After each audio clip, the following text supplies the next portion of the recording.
All right, this is Moshe coming to you from Israel in the Galilee, where I've lived for many years. On the 10th of March, 9:45 in the morning. Today looks like a nice day. Maybe the rains have left us, although there's some indication they may come back in a few days. But sunny all day, high of 68. Low tonight, cold 49. Tomorrow it'll hit 70, but yet colder at night.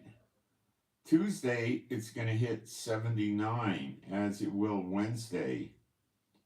And then it starts cooling off into the lower 70s. And then next week, we're expected to have highs in the low 60s. I don't understand that kind of weather. Not rain, just cold. I don't get it. This is highly unusual weather for Israel. Highly unusual. So anyway, let me go into the chat real quick while people are coming in. And wait, well, we got sound and picture. Please don't put any posts in the chat till I finish posting, please.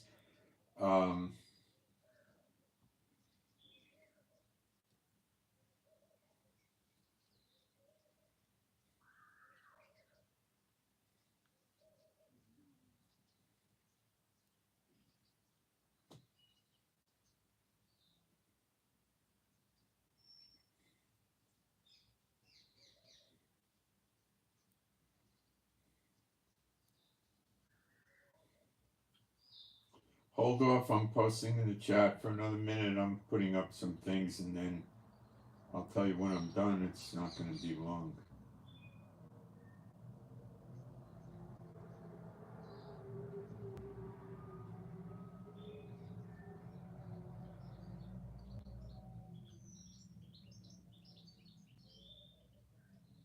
Okay, I'm done with the chat. If you guys want to post, be my guest.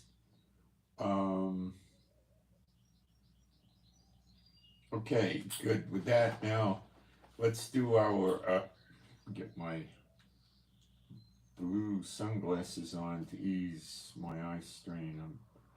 Didn't have great results with the computer blue blocker glasses. So I'm using this with some success now. Let me get these things figured out. Okay, I'll do the praise. There is no God like Jehovah. There is no God like Jehovah. There is no God like Jehovah. There is no God like Jehovah. There is no God like Jehovah. There is no God like Jehovah. There is no God like Jehovah. There is no Messiah like Yeshua. There is no Messiah like Yeshua. There is no Messiah like Yeshua. There is no Messiah like Yeshua. There is no Messiah like Yeshua. There is no Messiah like Yeshua. There is no Messiah like Yeshua. Okay, we need to talk about a few things going on in Israel before we deal with the a war between America, Iran, Israel, and other allies of America and Israel, which looks like it's on the way, by the way. But I'm going to show it to you and show you Bible prophecy and all of this stuff. So in Israel, we have what's called Ultra-Orthodox, and they wear black coats, black hats. By the way, this is not a black hat, and I don't wear any kippah, and I take my hat off, but I like to block the light out of my eyes. I got old man eyes. Okay. So, the Ultra-Orthodox got involved with Netanyahu in his coalition government. There's two parties, Shas and United Torah Judaism. And they don't all wear black coats, but they consider themselves, very Orthodox or Ultra-Orthodox. And they put their votes into Netanyahu and had Netanyahu give them an enormous amount of money. An enormous amount. It enraged Israel, okay, to keep them in the coalition with the votes. And they're going to stay in this coalition because next year they want more money. They do not contribute to the economy of Israel at all. At all. Probably 90% of them don't work. The ones that do work own some businesses and stuff like that, but it's far and few between. Okay? And they say they study Torah. They do not study what you consider Torah, which is the Old Testament, or the books of Moses and the prophets and the historical books. They read those, they're familiar with those, they know those, but what they study is the Talmud. The Talmud, which is not the Bible. It contradicts the Bible totally and completely. The way they pull the wool over their disciples' eyes is they tell them that Moses gave the written law to the heathen, but the real law was given to Moses orally, and he passed it on orally. So they call it the oral law. Then they made it into the written law in these 10 or 12 books of the Talmud. I tried reading the Talmud probably 25 years ago or something like that. It's ridiculous. I mean, it makes no sense. It doesn't click. It's confusing. It's nothing there. And the Talmud says that Yeshua was not the Messiah, was not born of the Holy Spirit. He's a mamza, which means bastard. And he did not rise from the dead. He did not go up to heaven. He's not the Son of God. He's not the Messiah. And this is what they study. They also study Kabbalah, which is basically spiritual warfare on the dark side, essentially. Okay? And that's what they study. They don't pray like you and I think praying is. They have a prayer book, and they read canned prayers out of this book. And they read Psalms and pray Psalms. You can't do that. They use the Psalms as a prayer. So if someone's sick in the hospital, they say pray a Psalm for them. You can't do that. That's absurd. So that has nothing to do with the true faith, okay? It has not much of anything to do with Father God Jehovah. They teach the people you're not allowed to say Jehovah's name nor write it. They use the words Hashem, the name. So they blotted out Jehovah's name in Israel. What do you think they're doing? What do you think? Okay, so they're going to have to go in the draft, it looks like. Netanyahu doesn't want to put them in their men. Not the women, no, I don't believe they're going to get their women. They would potentially, but I don't know how that'll play out. I doubt it. So what they're going to do is draft. It's the law. The Supreme Court wants to know why the government hasn't already started inducting them into the military. Netanyahu wanting their 15 votes, the combined Shas and United Torah Judaism, and they're probably telling Netanyahu on the side that they're going to blow his coalition if they got to go in the army. It's coming down to the wire. Netanyahu stalled it as long as he could. And he's not in any real position to have his coalition blow up because of his 3 criminal cases. You see how God has arranged everything? It's amazing. So it looks like they're going to be drafted. Okay? Now, if Netanyahu takes a stand against drafting them during the war when everybody else in Israel is going to war, and they're getting supported by the state of Israel to an excessive, insane amount of money, it's going to be the end of Netanyahu. So he's going to have to let it go through. He can't, if there was no war, he could try to take this stand, okay? But with the war, he can't. So what are they threatening to do? They used to threaten the government going back a year and a half or so, 2 years or something, when this was starting. They said that they were going to just let their guys go in jail and fill the Israeli jails up. and choke the Israeli government in that way. But now they're saying that they're going to leave Israel.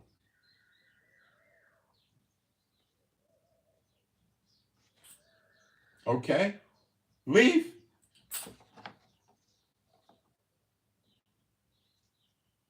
Let them leave. You know, it's okay with me. I'm not going to, sit there and go crazy over this. I'm not doing it. I'm not causing it. I'm not doing anything about it. I don't vote because I don't want to be a partaker of voting for somebody that gets into office and does evil. So they want to go, they can go. I mean, let them go. What's the implications of that? Well, not all of them are going to go. The only ones that are going to go are the ones that have draft age. Boy, I don't think the women are going to go. There's ways women can get out of it, and having children, and that. I don't think the women are going to get into it. I don't know for sure, but I would give it a 75-80% chance that they're not. So the ones that have children of draft age, either the children will leave or they'll leave.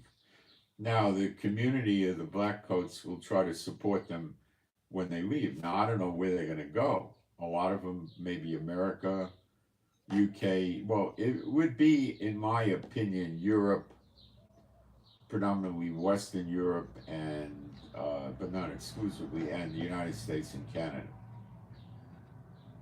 Now, that'll cut the funding down because if they're not in Israel, they can't get the money. Okay, it'll stop coming. When they exit Israel, it'll be recorded and they won't get any money anymore. It'll be cut off. Then that'll be depleted out of the money they give to these characters every month or every year, whatever they do. Okay, so the older ones will stay. The ones that are above the draft age that don't have children are going to stay, and this type of thing. They're not all going to go, but probably a lot of them with the family will go. And I think they're also going to take kids that are 16. The draft is 18, I think 16, because Israel kind of restricts the passports on young men when they hit 16. Now, what'll happen to them? This is what happens to people that have small children, let's say 3 years old. They leave Israel, which is common, and they go live abroad someplace, anywhere, right? And then they go back to Israel. Well, Israel puts an arrest warrant on these children when they come back. Now, you can get out of it. The way you have to get out of it is you have to go to the embassy or the consulate before you come back and submit papers and various documents to show that you were living all this time abroad. Like, what would you have to show? School records, employment records, maybe tax returns if you were older, anything. They're pretty loose about it. You just got to send them as much stuff as you can to make them convinced that you weren't living in Israel. It's not that hard to do. It's a pain in the neck, but it's not that hard. And then they take the arrest warrant away, and you can come in then. If you come in without doing that, they will put you under arrest. I don't think they'll cart you off to jail. They'll give you court dates. And then basically you have to go through the same documentation with the court and explain it to you. If you really were not living in Israel, they're not going to do much about it at all. Nothing. But they want you to give them some sort of proof that you were not living in Israel. They're afraid that you just fell through the cracks and you never really left Israel.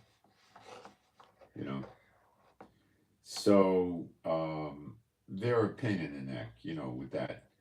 So, and that shouldn't be. They shouldn't be doing this. But now Israel needs soldiers because there's no end in sight to the wars right now. Israel's fighting the Houthis, Hamas in Gaza, Hezbollah in Lebanon, to a lesser extent, some of these militia groups in Syria. Okay? Now, let's take a look at how many of these ultra-Orthodox there are in Israel. Let me try to get, I think it's about 15% of Israel. Let me take a look.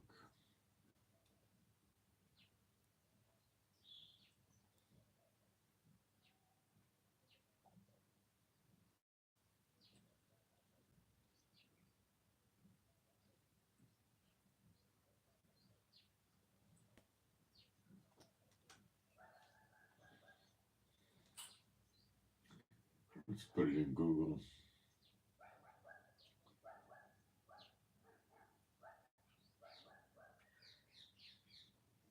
First thing we need to know is 60% of these ultra-Orthodox are under the age of 20. Now that could mean they're 11 and 10 and so forth, but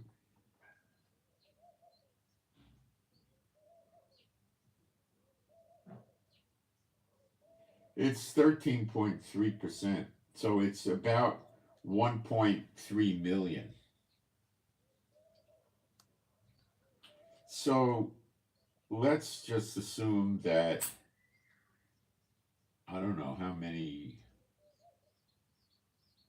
let's think.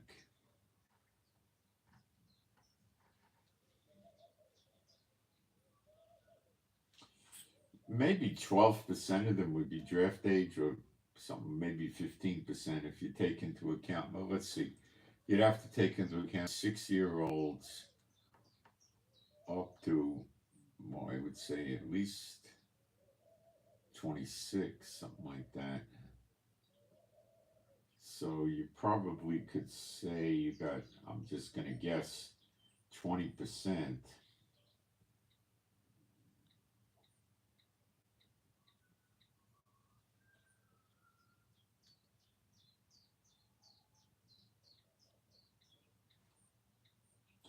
You got about 250,000 of them would leave, but if they leave with their families, you might see as many as 400,000 if they're actually going to go. What would this do to Israel? Well, they don't go in the military. They don't contribute to the economy. They just take. They don't give. So what would it do for Israel? Israel would be better off economically. I'm not talking spiritually. I'm not talking Bible-wise. I'm talking economically. It would drop the housing crisis because they would move out of, they don't have nice houses. They typically have apartments. And these apartments would go vacant, and that would drop the rents in Israel. Do I think they'll really go through with this? At least a 50% chance it's an empty, well, I wouldn't say it's an empty threat. See, a lot of these what's called Haredi ultra-Orthodox, not all of them, but a lot of them, don't believe this country I'm in now, Israel, is Israel because they don't follow Torah. But don't get caught speeding. What they call Torah consists of the Old Testament and the Talmud and the Kabbalah. Okay? They teach them that you are not a special sage or rabbinical big shot. You cannot understand Bible prophecy. They tell them, you don't know Bible prophecy. You can't understand it. It's pointless. So they wasted time study. I mean, it'd be like, wanting to study the Tibetan Book of the Dead or the stories of Buddha when he was a child. Or, it's ridiculous, but that's what goes on. Okay, so Israel's lost, but so are the churches, just as much as it's just in a different way. They're lost too. They have another gospel.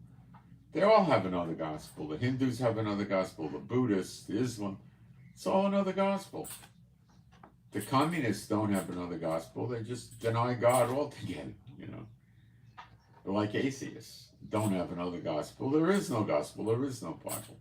There is no God. Okay. So I don't see them going into the army. Now, curious, some of these ultra-Orthodox joined the army, but It's in the handful of hundreds, 3, 4, 500 maybe. It's tiny. So this is something that's happening now. And it's, very interesting now what they might do. So they might go to Benny Gantz and tell Benny Gantz, hey, do a vote of no confidence and we'll give your votes to you. But Gantz isn't positioned to play this game. Gantz is not extremely left-wing. He's left of center. Netanyahu's right of center. Netanyahu's not right-wing. Gantz is maybe a lot to the left of center, but I wouldn't call him left-wing like Yair Lapid. So Gantz has to figure out what the rest of his supporters are going to say if he hooks up with the Ultra-Orthodox, because they won't like it. Why? The Ultra-Orthodox are going to demand concessions from him above and beyond just no draft. They're going to want that money flowing and stuff like that. So Gantz is not really situated for this because he'll lose a lot of his other support. Yair Lapid supports Gantz, and Yair Lapid is very strong. Lots of votes. I mean, at least 18, maybe 23, or he's got votes. And they want nothing to do with the Ultra, because the Ultras are going to start with things that they detest. Shut all the buses on Saturday, shut all the businesses on Saturday, all of this kind of stuff, right? And they'll start forcing their ways on the people, okay? See, one of the big ways the Ultra-Orthodox get money in Israel, aside from grants and gifts from the government, is they have a racket with the kosher.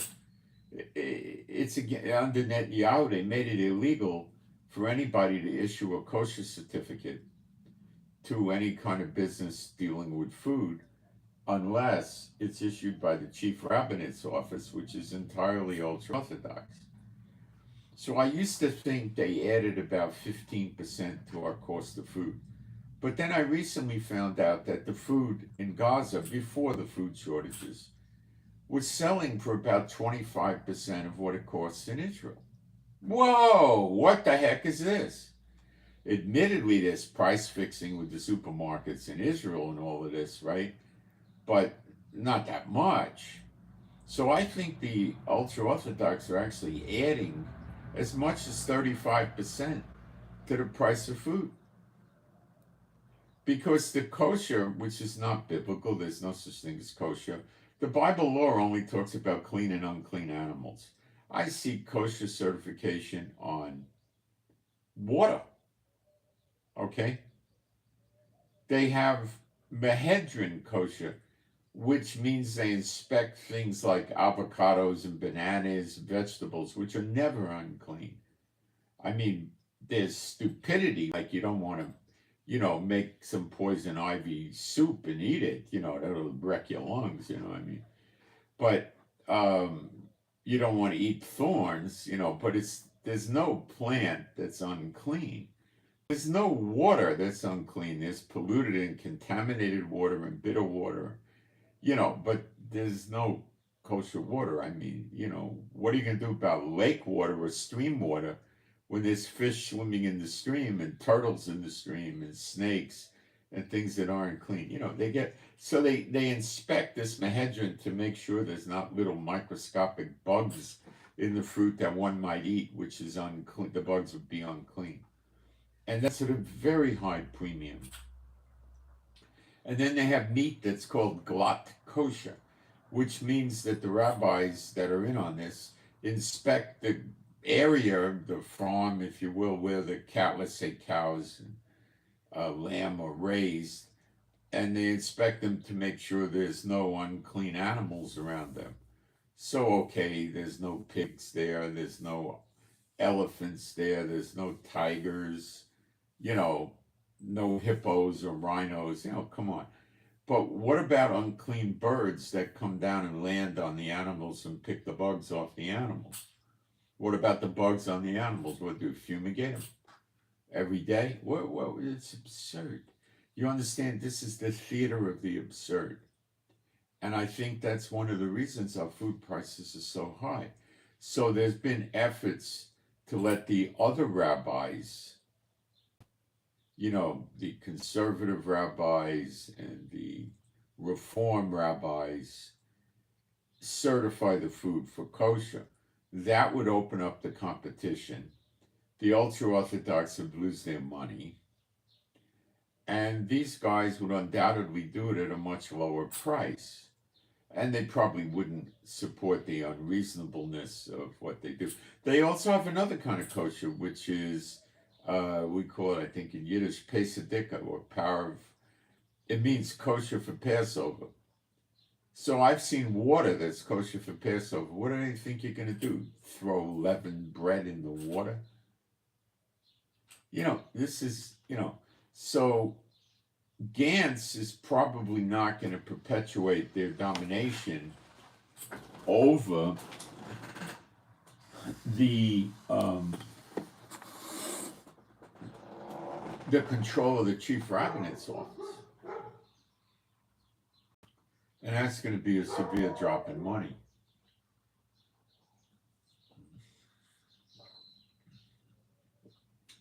Gantz is also not going to support them for the grants that Netanyahu gave them that are in insane amounts.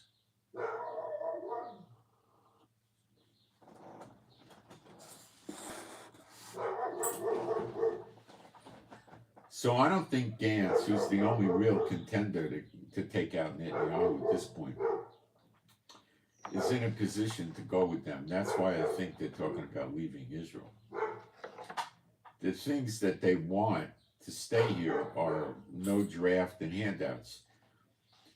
You see, they'll refer to Jews that are not ultra-Orthodox as historical Jews. They're not real Jews to them. So yeah, you go out and get killed for us. Don't send our boys out there. You go die. And you go to work and pay taxes and support us. So this is going to be some divide in Israel, and it's coming to a head, and most people don't know it. And half of Israel is secular, about half, 47%, 52%, I don't know, roughly half, just roughly. The other half go to synagogue. That doesn't make them ultra-Orthodox. They attend synagogues, they'll follow kosher, they'll observe Shabbat, things like this. Okay, they'll observe various holidays. But half of Israel doesn't pay much attention to it at all. Okay? So that half doesn't want anything to do with the Orthodox controlling the government like with Netanyahu. So Netanyahu is trying to hold broken eggs in his hands. He's got 3 criminal cases bearing down on him. He has to reform the laws to grant himself immunity for anything he ever did in office retroactively to stay out of jail. If he gets convicted on all 3 counts, he could hit 16 years in jail. Although probably he would get 2 to 4 years, something like that. And he never wanted to go to them and make a deal with them where he would just basically, it would have to be a court order that the court would order him never to go into the public life again. He'd have to resign from chairman of the Likud political party and agree to never run for office again for the rest of his life. And they, back in the start of this, they probably would have dropped the criminal cases against him, but he didn't want that. He wanted to show them he's king.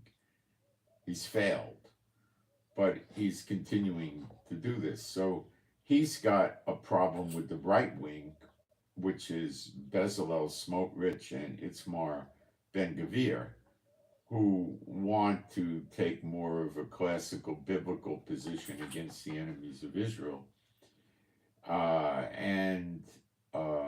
He's got the right wing, the ultra-Orthodox mixed in there, and assorted other sundry characters like the Likud party and stuff. So he's got a problem. And the Meretz party already called for a vote of no confidence. I don't know if it's going to go anywhere. I don't expect it to. Not from them. They're very, very small. So Netanyahu has a massive amount of problems. And this is likely to happen. And they might actually leave. You might see a few 100,000 of them pull out of Israel. See, when they leave, they're going to go with their wives, their children. Sometimes maybe their parents will go. I don't know. Probably not. And then the Ultra-Orthodox are going to have to support this move. And, you know, we'll see. We'll see. This would be a massive change in Israel. Okay?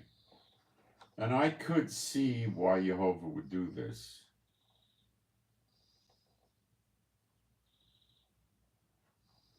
I could also, on the other hand, say this is not right because it's running Jews out of Israel. And there's scriptures that talk about that. So I don't know yet where this is going to go. I don't know if anybody really knows, including Netanyahu. It's going to be a very interesting development to follow. And it's moving at a rapid rate of speed. Okay, so we're going to have to go into the wars now. And let me check on the chat and make sure I don't have garbage to throw out.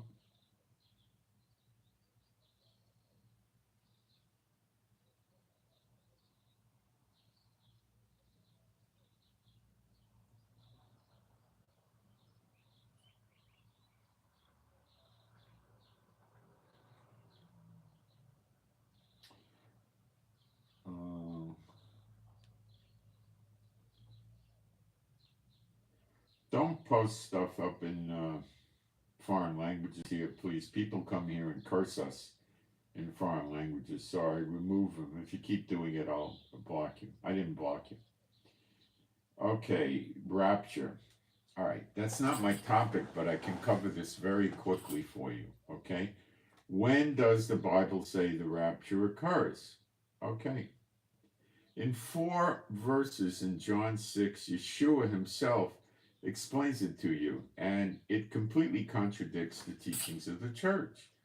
John 6:39, and this is the Father's will which hath sent me, that of all which he hath given me I should lose nothing, but raise it up again at the last day. Everybody that the Father gave to Yeshua gets raised up, raptured, on the same day, the last day. Simply put, the last day means there's no more days. And that's after the millennium is over and Satan gathers them as the sand of the sea, and then Father God from heaven comes down and burns the whole universe up. There's nothing left, so we meet them in the air and go up on the clouds to heaven. That's the last day. There's no left behind. John 6:40. And this is the will of him that sent me, that everyone which seeth the Son and believeth on him may have everlasting life, and I will raise him up at the last day. Second time Yeshua said there's no left behind rapture. Everybody goes up on the last day. John 6:44. No man could come to me except the Father which hath sent me draw him, and I will raise him up at the last day. Now Yeshua said it 3 times. Now we go to John 6:54. Got to ask yourself why Yeshua kept repeating it. Whoso eateth my flesh and drinketh my blood, communion, hath eternal life, and I will raise him up at the last day. The last day means no more days. It's after the millennium, after everything's over. And there's no left behind rapture. So the pre-trib, the mid-trib, and the post-trib are all incorrect. They contradict the words of Yeshua. Now, Yeshua said, if you reject knowledge, I will reject you. So you can reject the words of Yeshua and watch what happens at the judgment. Here, I'll prove it to you. Matthew 7.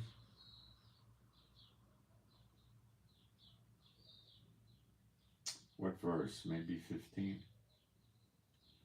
No.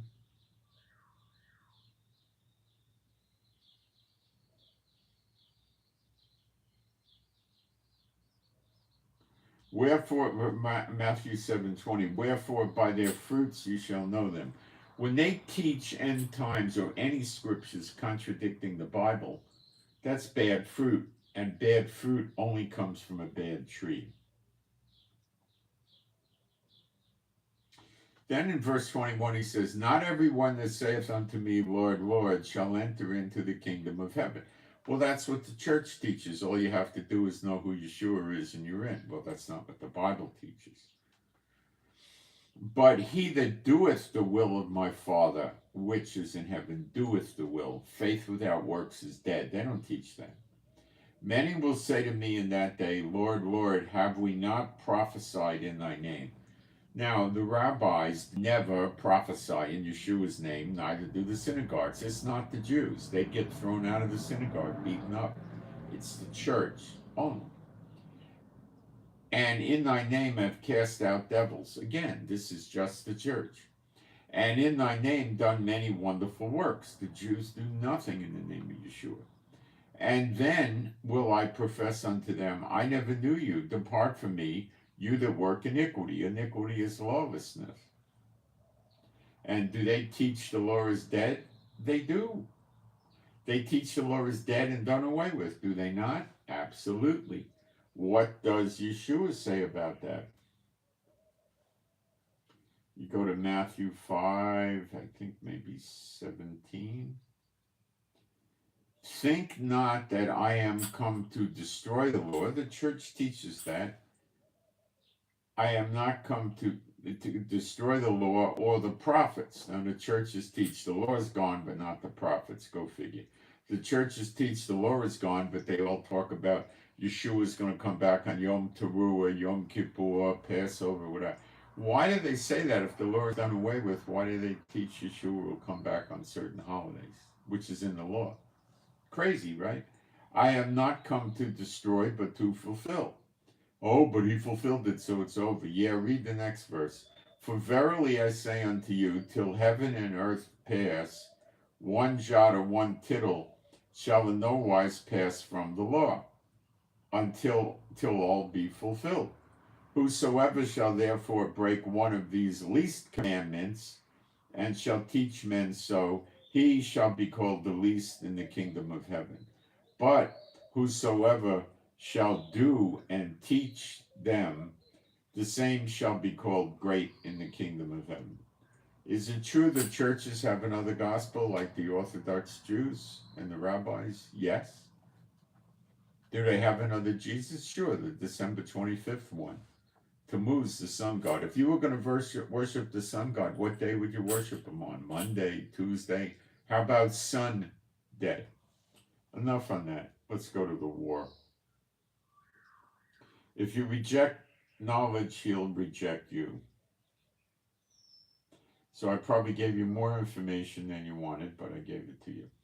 Okay, so will Iran, I want to get my notes, will Iran have a war with America or Israel have a war with Iran? And, you know, is Israel and or America going to attack Iran or Iran attack them? This is a good question, isn't it? And it's sort of getting very timely right now. So let's take a look at what's really going on in the Middle East that you may not be aware of, okay?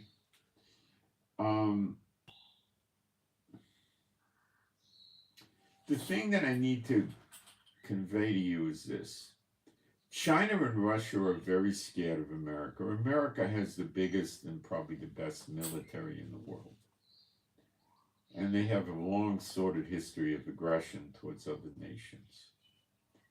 They have many stealth jets, F-22s, F-35s, B-1s, B-2s, that these countries can't take out very easily or at all. America has a massive navy, many aircraft carriers, many good submarines, and so forth. So China is nervous, but they want to get rid of America. Russia is nervous, they want to get rid of America. And Iran wants to get rid of America and, in turn, get rid of Israel. or get rid of Israel, then America, or whatever.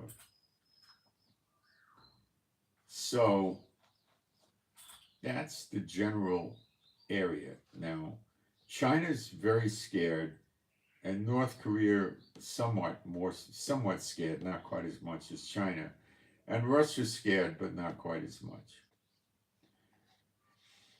So what they're doing is this, let's call it an axis of evil. Not that the other side is not evil; they are evil too. They just fight with each other.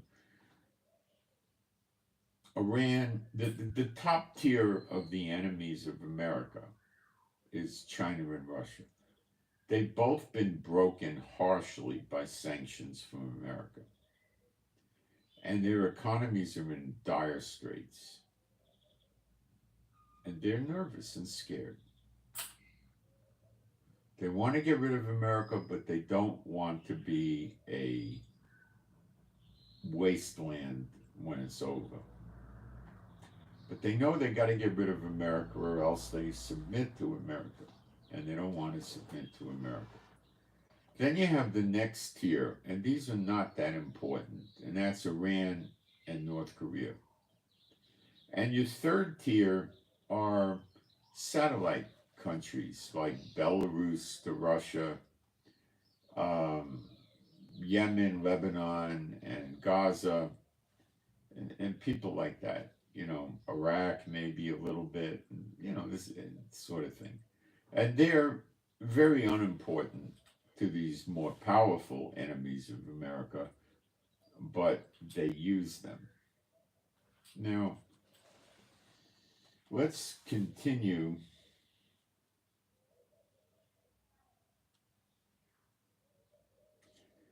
They're afraid of America, these countries, but they're not believers. They don't understand your recompenses, your redemption, and they think things are just going to go on like they did for the 2,000 years of punishment on Israel, and that's never going to stop. That's what they think.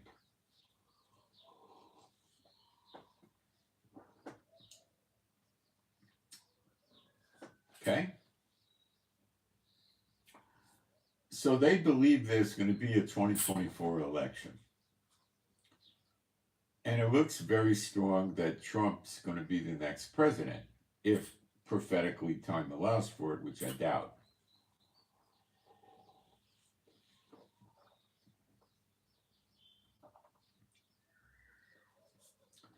Trump will immediately deal with these countries very harshly. How would Trump shut down the Hamas war?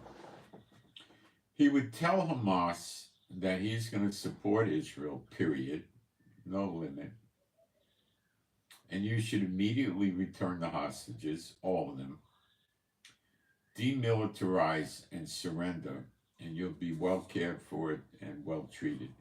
And the leaders of Hamas will be exiled out of Gaza.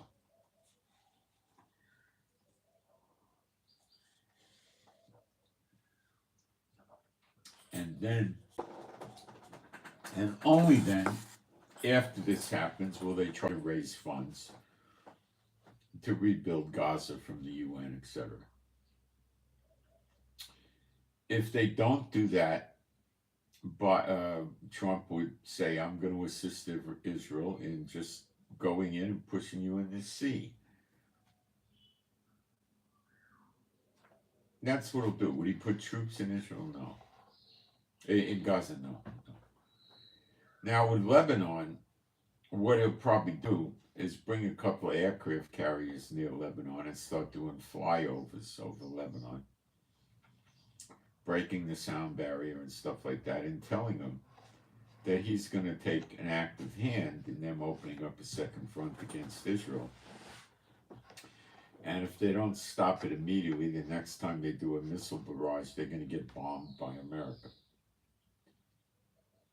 And they'll do another missile barrage, and he'll start bombing them, and then Israel will keep bombing them. And after 800 or 900 or 1,000 bombs, which could take a few days, Hezbollah is going to be pretty weary and they're going to be pretty worried about what to do. Now, we need to talk about Hezbollah. They say Hezbollah is huge. Look, a lot of experts say Hezbollah is only 50,000. Some say 100,000, but it's probably not that high. If you take the average, you come up with 75,000. But again, it may not be that high. And how many of them are really trained? A lot of them are reserves. You might have 20, 30,000, maybe 30,000 well-trained Hezbollah. Okay? A lot of their weapons are what's called a technical. It's a pickup truck like an F-150, where they take a steel plate and they weld or bolt in a 50 caliber machine gun mount. And some guy sits there and operates a 50 caliber machine gun from a pickup truck. Can it be a dangerous weapon? Yeah, against ground infantry, it's very dangerous. Is it hard to blow up? No, it's a pickup truck. You could spray it with a machine gun and wreck the motor. You can shoot the tires out. It's not running with treads. You can shoot the tires out. You can shoot at the guy behind the machine gun. He usually has a few little metal plates he hides behind. You could hit him with shoulder-fired weapons. There's all kinds of things you could do. If you shoot at him with a 50 caliber, you're probably going to take it out. Probably with a 308, a light machine gun. A very light machine gun, a 223 or a 5.56, the M16 round, is going to hurt the car too, but it's not going to penetrate the motor block and this and that. You could shoot the occupants in the car, but the 30 caliber machine gun, which is a 308, you're talking about a 180 grain bullet at about 3,300 feet per second with full metal jacket. It's just going to rip the truck up. You do a burst of 15 or 20 rounds, which takes a second and a half, 2 seconds, not even 2 seconds, and you shredded the thing. Okay? Can it hold up against the tank? It's a joke. No. Can it hold up against armored personnel carriers? No. Can it hold up against the armored Humvee? No. Can it defend against a helicopter or a jet or a drone? Not really. No. Okay. So does Hezbollah have an air force? Yeah, drones. Do they have a navy? Nothing to speak of. Do they have tanks? Very few.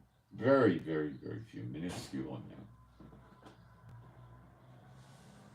Maybe they got 100 or less. I don't know. Not much. And they're old tanks. Now, Hezbollah guys, like we found out the guys that are running Hamas. What are you doing back there? It is me. Oh. I'm going to take the car back next. I'm taking the Okay. bus off. One of these Hamas guys that's up in Qatar in the 5-star hotel has so much money, they said he's richer than Donald Trump. These other leaders, including some of the ones in Gaza, are multimillionaires, and the real top brass are billionaires. They get money from so many countries, and it goes in their own pockets. They got private jets, mansions, all this stuff. Send their kids to university in Europe, and, here, go rent yourself a nice apartment for $18,000 a month here, buy a Ferrari and get a Mercedes sedan, and have 1 or 2 servants and go to college. This kind of, it's unbelievable. It really is unbelievable. It's shocking.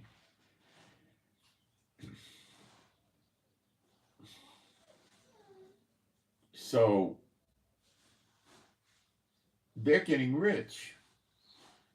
And Qatar just told them, if you don't make a peace deal in Gaza, we're throwing you out. By the way, I told you guys that Ramadan started on the 10th of the month, which is today. I was correct. I thought it started last night because the Muslim calendar rotates at the sunset or something. But I don't understand Islam at all, really. Not very, very little. It actually, the Ramadan holiday begins tonight at sundown. So it hasn't started yet. It's got a few more hours to go. Okay, it's going to get rough on Ramadan. So, if Hamas throws in the towel and they allow for demilitarization, okay, and give all the hostages back, they are of no value to their biggest benefactor, Iran. What good are they? To Iran, at this point, they're a waste of food, water, and air. They're not going to be able to do anything. Why is Iran going to pay attention to them anymore? They're not. They're not going to give them any money. Why? So basically, all these big shots that have been accumulating vast amounts of money. Now, there's only a few of them that are in the billions, but there's probably 2 or 3 dozen of them that are multimillionaires. You know, I got 12 million, 7 million, 35 million, you know, but not billionaires.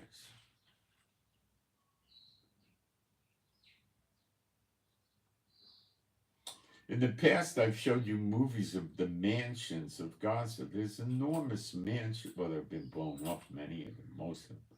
But they had mansions down there. They have water slide parks, malls, all kinds of stuff. Does Gaza make anything and export? Nothing. There's some food, you know, eggs and vegetables. They don't have anything. You're going to buy a car made in Gaza or a washing machine or a television from Gaza? Come on. You know, they don't even try. They're just there to create trouble for Israel. That's it. So, if they surrender and allow for demilitarization, maybe they could rebuild, but it would take years. And if they let Israel occupy and supervise to prevent their rebuilding and rearming, nobody's going to give them any money. So they're all out of a job. Where are they going to go? The bosses aren't going to go back to Gaza from Qatar. If Qatar kicks them out, which is dubious, but they could, they'll go to Iran. If Iran takes them, which they probably will. Well, they'll go to some other Muslim majority renegade state that doesn't get along with anybody else. And they don't want that.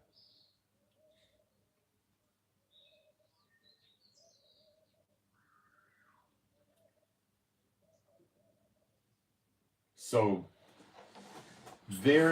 that's the big reason why they're not going to give up. What they're hoping for is somebody to come to their rescue on Ramadan, that the world rises up in, all over Europe and North America and South America and Asia. They all rise up so badly.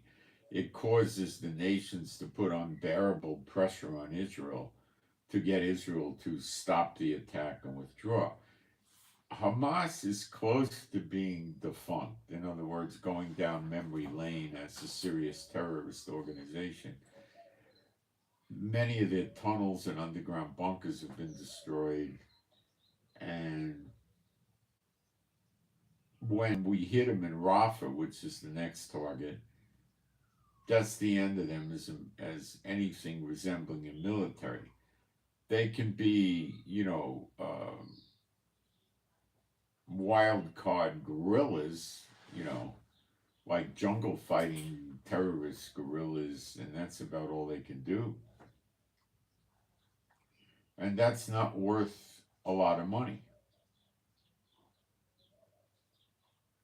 from the other states that support them. They're not worth it. So Biden is opposed to Israel winning the war. He doesn't want to see prophecy be fulfilled. He doesn't want to give Israel the look, Now, prophetically, I would say now we're still in the year of recompenses, which started, give or take, a handful of days around August 1st, maybe 2 or 3 days, one way or the other. and it'll be over August 1st, 2024. But I believe that the year of recompenses would be in a Jubilee year, which I believe we're in now, starting February 11th, the biblical turning point of the year, the new year. And the Jubilee year matches what happens in a year of redemption very closely, so I think they're hand in hand, so we have an overlap.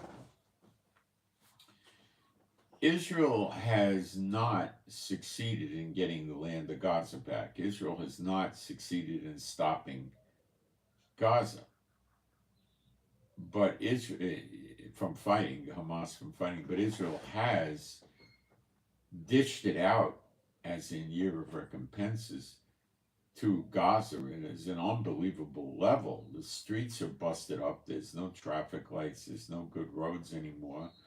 The sewage is gone. The water is gone. The electric is gone. The internet and the cell phones are intermittently going in and out all the time. Many of the hospitals are busted up and destroyed to varying extents. And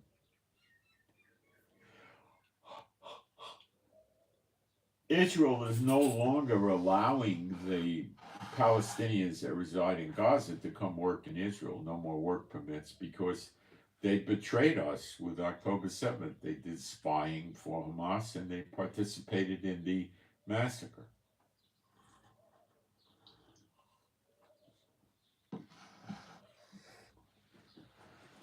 So while Israel is close to grabbing a victory, they're not getting it. God's not letting them have it. And why? Because the victory will come. The Palestinians will be done away with. They shall swoop down on the shoulders of the Philistines and will be living in the land that Gaza is calling their own. Nice beachfront property on the Mediterranean and good agricultural land. But it's going to come in a way that everybody knows, the whole world knows it came from Jehovah, which is going to be through the two witnesses. It's not going to come from the IDF and their tanks and their planes. Okay. So Hezbollah joins in the war to support Hamas the day after I think they started with us on October 8th. Now, Hezbollah is a puppet of Iran, just like Hamas, but not like Hamas. Hezbollah does not run the country of Lebanon totally. There is a regular Lebanese government, and there's a major piece of the population in Lebanon that is not Muslim. So let's look for some statistics on this, which won't take but a couple seconds or a minute or something.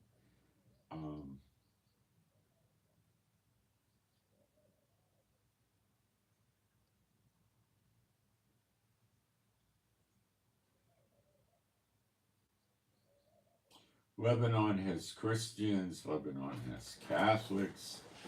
Okay.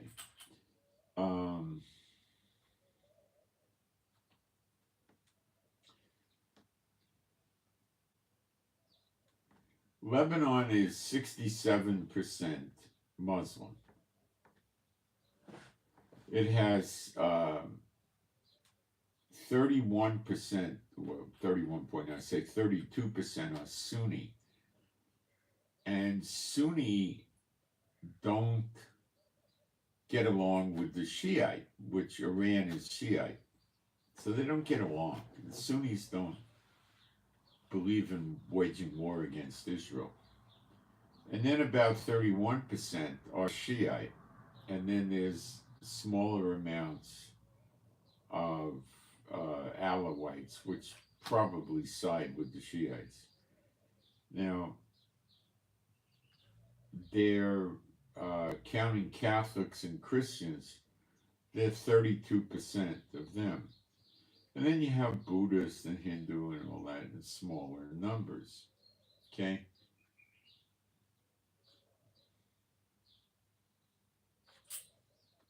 So let's say there's like at most 35% of Lebanon that's in the Shiite persuasion, with the Alawites added into the Shiites.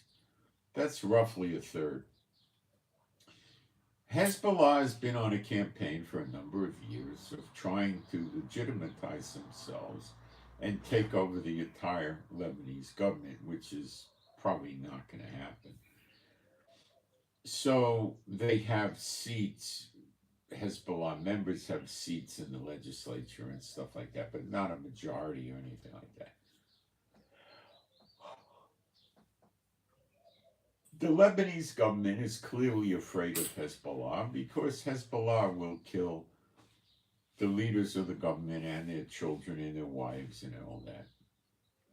So they're afraid of them. They don't want to have a confrontation with them.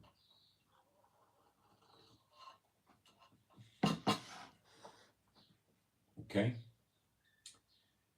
And Hezbollah has their own interests, but they're dependent on Iran for their credibility, which requires weapons and money. And Iran gives them money and weapons. And they have to use these against Israel to be considered a valuable asset of Iran. And now, to a lesser extent, Russia's talking about giving them weapons. So giving weapons to Hezbollah makes sense to China, Russia, and Iran, because then Israel gives more weapons. America gives more weapons to Israel to use against Lebanon and Hamas, and this runs down the weapons supply, the reserve supplies, whatever, of America, just like Ukraine is doing it. So again, you know, Iran, China, Russia, North Korea are prepping America to run down their weapons reserves to make them easier to make it easier to take them out. America has also been selling its gas reserves, and they're down to an extremely low level. Their reserves are mainly good to back America for several days. That's it. And they could probably back their military with different reserves for some months, probably.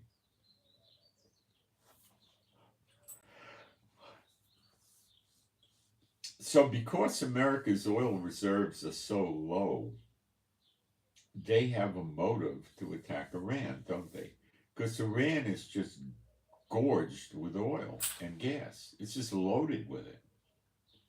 So this provides a motive for America to take over Iran and get their hands on this oil and gas, natural gas.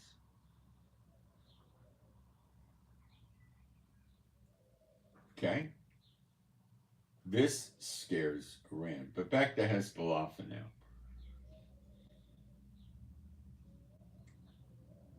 So what Hezbollah has elected to do in their overall lack of wisdom is to go after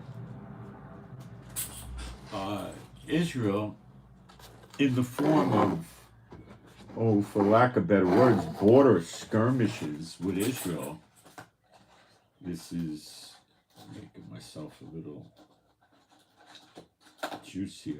You can see it's in Hebrew, but it's pomegranate juice. So they've decided to engage Israel predominantly in border skirmishes, which means that they don't want to go to full out war with Israel like Hamas wanted to. And look what happened to Hamas. Hamas is basically got, one foot in the grave and the other foot on a banana peel. They don't want to see that happen. If Hamas doesn't voluntarily demilitarize, Israel will demilitarize them and make sure, by keeping Israeli forces in Gaza, that they don't remilitarize, for lack of, I don't even know if that's a word, and then nobody's going to be giving them money, and these guys are out of work. Now, they are the government of Gaza. Not the case with Hezbollah in Lebanon. So they're using human hostages because there's nobody to stop them from doing it.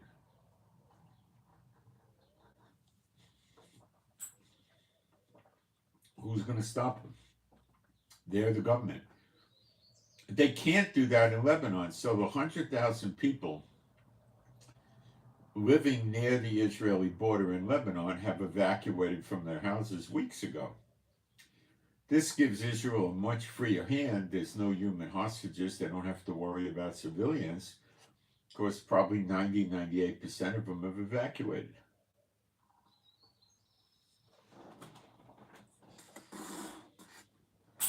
Year of recompenses. Lebanon, or Hezbollah, Lebanon, are getting their payback. The Lebanese army is not going to do anything ever to stop Hezbollah. That ain't going to happen. They're afraid of getting wiped out in a war with Israel.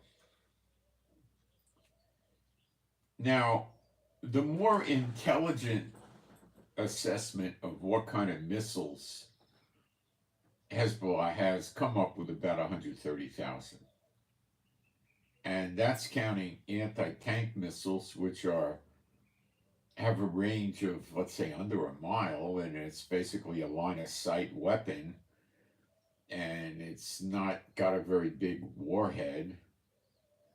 And Katyushas, which are junk, they go maybe 11, 12 miles, and they're not aimable, and they're highly inaccurate and have small warheads. And then they do have some other missiles, some of which could go to longer range and have a bigger payload and so forth. But you must remember that the amount of missiles you have is not that relevant. It's the amount of launchers. Katyushas go on little junk launchers that look like this, you know, little metal ramps, cheap metal and all that. That's easy to do. When you start talking about more sophisticated missiles, they're very heavy, and they go on a launcher that fits on a truck, and it's like a tractor-trailer, a lowboy trailer with a cab for a regular tractor-trailer. And these missiles are very heavy. You can't have 3 or 4 guys pick them up. They need a crane. So they have one on a lowboy truck. Lowboy trucks cannot navigate rough terrain. They can't go in mud. They probably can't use dirt roads reliably. They have to probably not use a gravel road. They need a blacktop or concrete road.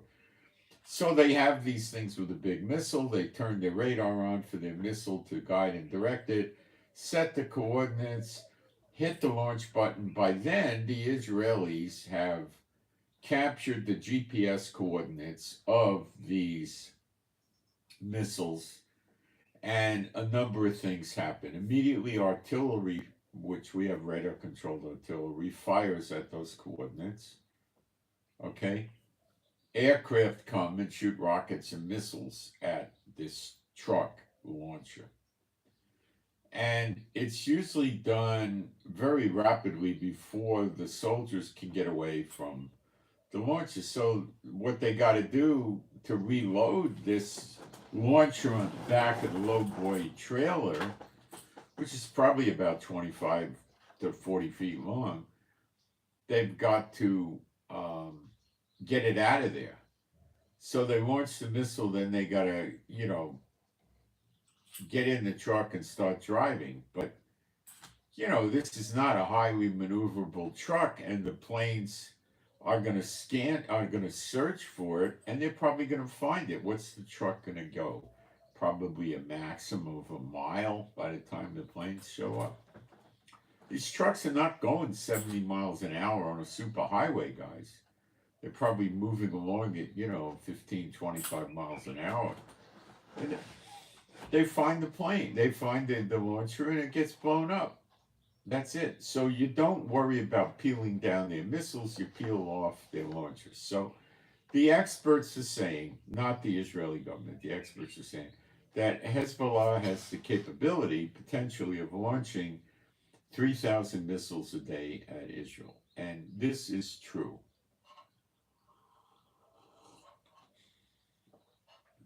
But they would be overwhelmingly Katyusha rockets and shoulder-fired anti-tank rockets.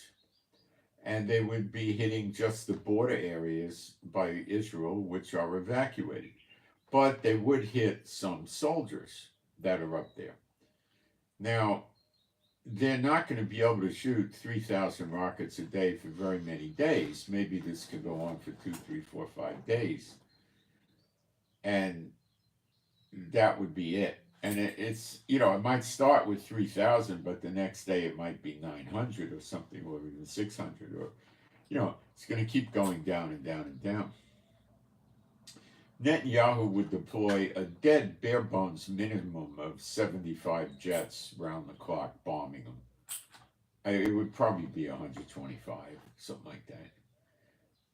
They would come with a payload, gassed up, fire their ordnance, rockets, bombs, whatever, go back to base, land, gas up, rearm, pilot has some coffee, goes to the bathroom, makes a phone call, gets a bite to eat, takes time. Gets back in the jet, comes back again, and it just goes 24 hours a day. Okay? And these are going to be strategic, accurate strikes. Now, in the last 6 or 8 weeks, Israel's been attacking massive, hundreds and hundreds and hundreds, maybe over 1,000 targets that Hezbollah has in the area between the Litani River and the Israeli border. And this is an area that the UN said in 2006 Hezbollah is not allowed to operate in. But they are. Now this, you must pay attention, opens up the door for Lebanon, for Biden to attack Lebanon.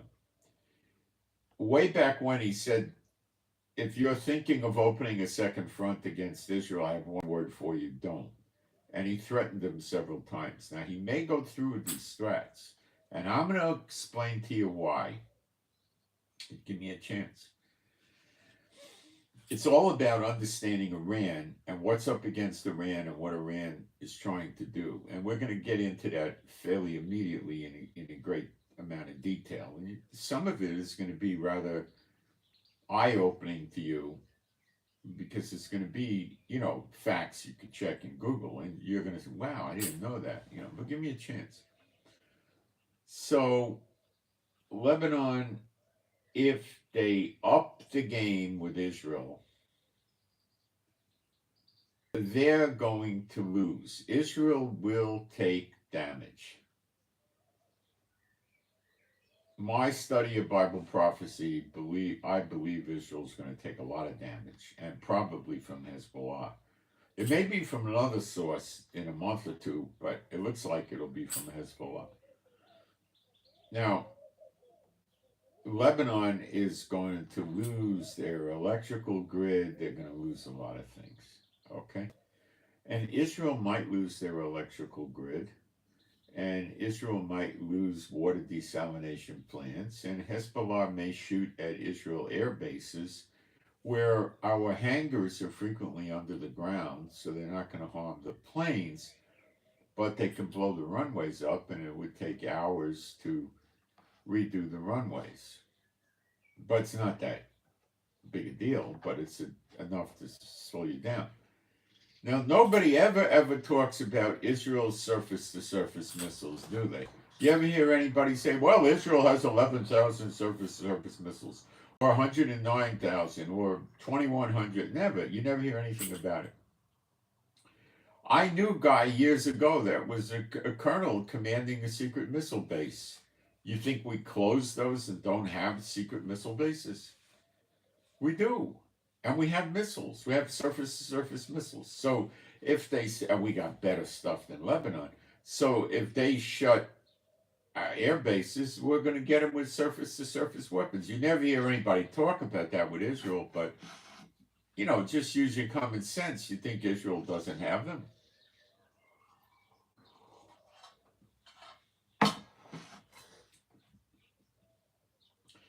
Up by the border, Israel has a lot of mobile artillery. Now, tanks are like mobile artillery, but the mobile artillery has a bigger, oh, call it a cannon on it, and it's more powerful and more range, goes further. And we have towed artillery, we use 155 millimeter, I believe, standard American NATO stuff. We got that up there.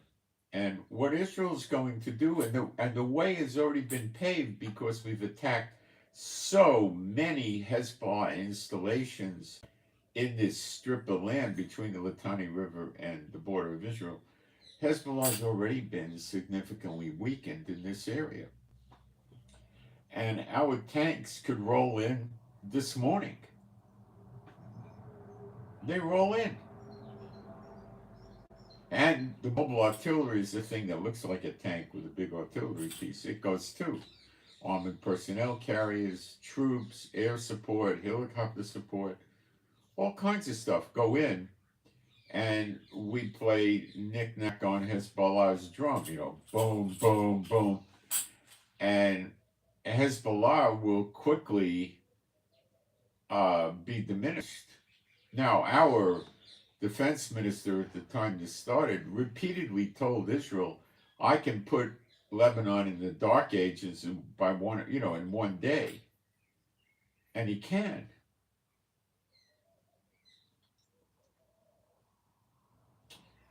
But we would take damage. So the way it looks today, which is very precarious and it's not solid at all, is Hezbollah wants to make an open show of support for Hamas and try to give motivation to Israel to stop the attack on Gaza. Israel almost did a preemptive strike against Hezbollah at the beginning of this, but they opted out of it because the war in Gaza was going hot and heavy, and we didn't want to have two hot and heavy wars, so we just put a bunch of troops up at the border and started countering. So Hezbollah launches a few missiles, and then we would hit the missile launch site and counterattack and hit some facilities that Hezbollah had. And that's the way it's been going. It's you punch Hezbollah, they punch back. You punch Hezbollah, they punch back.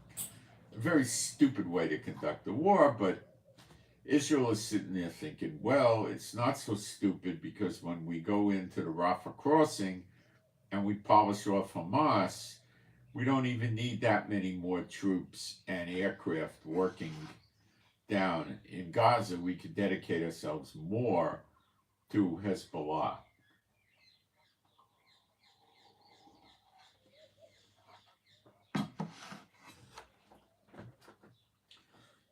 And the idea would be not to just knock Hezbollah out in that 17-mile strip, because they could, as soon as you stop doing that, they'll just move back in. It's Bible prophecy shows us that we'll have Lebanon all the way up around Beirut, way up there, over 100 miles up there. So the scripture says, Lebanon, open your doors, let the cedars of Lebanon burn. And it's that area near Beirut where there's a forest, I think it's called Mount Lebanon or something. And that's the oldest cedar tree forest in Israel. So we're going to have a major piece of Lebanon. Is it going to happen with the IDF doing it, or will it happen from the two witnesses? I don't believe Israel's going to get any victories and actually get land back from their military. What they will get is they will dish out a beating to their enemies that's going to be very severe. And don't kid yourself, Gaza and Hamas have been punished very severely. Very severely. And the Palestinian population, by and large, overwhelming majority of them support Hamas and enjoy what happened to Israel. They were celebrating it. So don't think that they're so innocent, because they're not. Hostages are being held in civilians' apartments over there.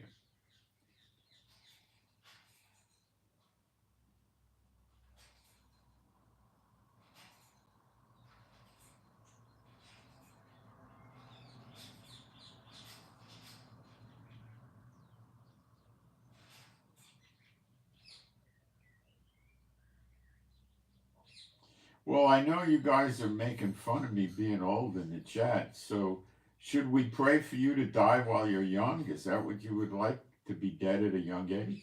Should we do that? See how you're displaying your wisdom, guys?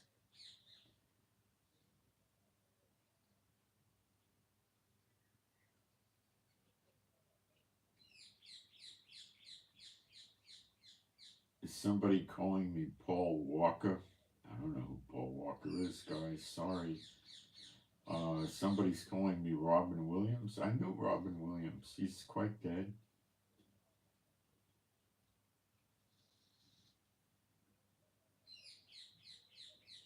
I'm not going to greet you. I'm not going to greet you. Why would I want to greet you? We're not that stupid.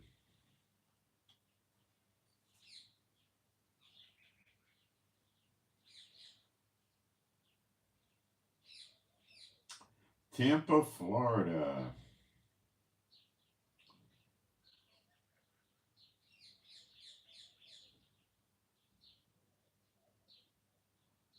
A little bit of garbage to throw out.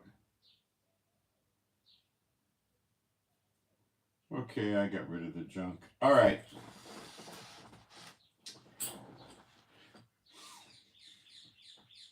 So, Lebanon's not too interested in having a full-out war with Israel because that's going to make them unemployed, like Hamas when we take out Rafah. They're not going to get funded anymore.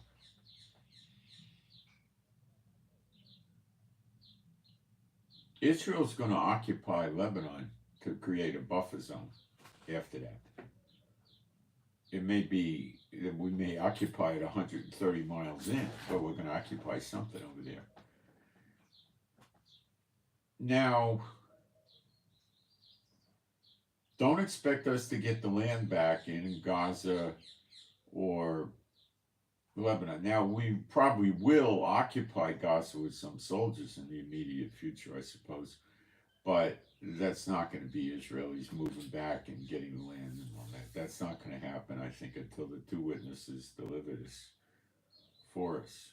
In Zechariah 12, you got to read Zechariah 12. So, Hezbollah is afraid to go to all-out war with us, and Israel is not interested in doing it right now, but the Israeli government, which is not going to be with us much longer, and the IDF, which is not going to be with us much longer, are interested in waiting for their time, and then they're going to hit Lebanon. I mean, it's just going to be all of a sudden Lebanon's going to see 75 planes overhead and all sorts of artillery coming in and bombs falling, and their worst nightmare came true. And, you know, yeah, they don't mind killing themselves for the cause, and go ahead.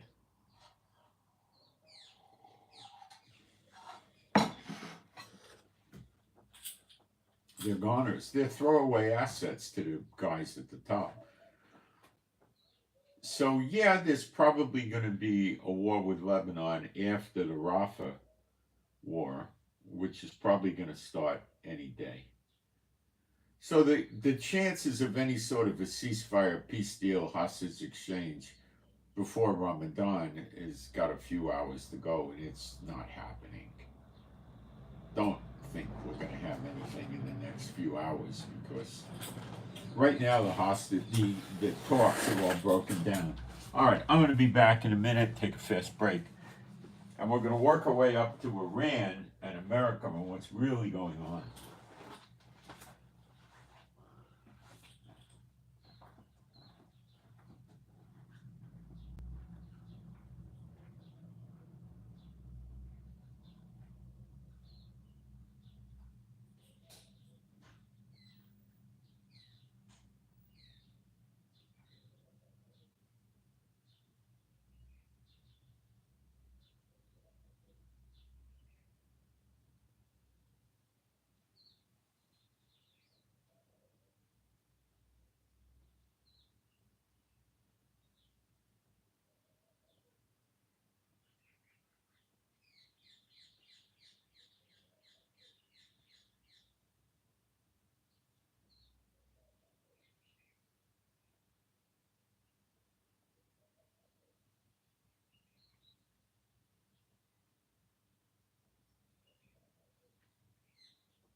Now I'm going to start to show you why all roads are leading to a war with Iran.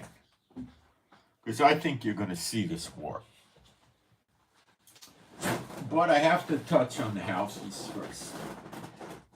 The Houthis can't really attack Israel. They've tried missiles and drones, and 98% of them get shot down. It's futile. So they took it upon themselves to cut down shipping in the Red Sea, which 15% of the world's oil supply goes through the Red Sea. And I don't think there's very many shipping lines that are stupid enough to keep taking chances in the Red Sea. Too many ships have been, damaged and hurt, and now guys have gotten killed. So I don't think they're going to do it. The Houthis are with about 167,000 combined with the Yemen regulars. You get about 200,000, and there's been another 200,000 in reinforcements that have come in from various militia groups in the region that are terrorists, and their numbers are 400,000, and they could be higher by now. And they have many tunnels and many underground bunkers. And it would be very, very difficult for America, the UK, NATO, and so forth to go in with a ground invasion and attack them. It would take a large amount of troops, massive amount of ships, a lot of ordnance, a lot of planes. Lives would be lost from the Americans in the UK. And they wouldn't, it might take them 6 or 8 weeks, okay? And it may take them 12 weeks. It would happen. All they got to do is go in with armor and air support and good ground troops and start blowing up tunnels and underground bunkers. That's it. But it's a reasonably big country. They could also decide to wipe out the Yemen infrastructure, which would not stop the Houthis. Okay? Look at us and Hamas. The only thing that's going to stop them is blowing up their tunnels. With them in it, it works better. That's it. That is the long and the tall and the short, and that's it. That's the only thing that's going to work. They must have done 50 bombing runs on the Houthis already, and it's not stopping them. Iran has a spy ship in the Red Sea. It has good radar. It is isolating targets with GPS coordinates, giving it to the Houthis, and the Houthis are shooting the missiles at those GPS coordinates, and the Iranian ship is calculating the projected location of the ship when the missile shows up 2-3 minutes later, okay? And they're missing frequently by 2 or 3 miles. They're not with guided missiles, okay? They don't have any or that much, but they might have some because they have hit some ships. Now, with the drones, I believe, and this is me talking, that the Iranian spy ship or reconnaissance vessel is guiding the drones. The Yemenis launch the drones, and then the ship takes the control and tries to guide them in. The Yemen radar, those great big things that are, 40, 50, 60 feet in diameter or bigger, have been bombed by the Americans and the Brits because they have to be above ground. They can't be below ground. So Iran put this spy ship over there to take over. Will the Americans take out this spy ship? Will the Indian country, India, take out this spy ship? Will some other country take out this spy ship? I don't know. But the way they stop the Houthis is they got to tell that Iranian ship, leave. It will not leave. They can buzz it with F-35s and F-22s all day long, break the sound barrier, and they still will not leave. What will make them leave is to shoot, some missiles into the spy ship and disable it, make it dead in the water, or sink it, or burn it, or whatever.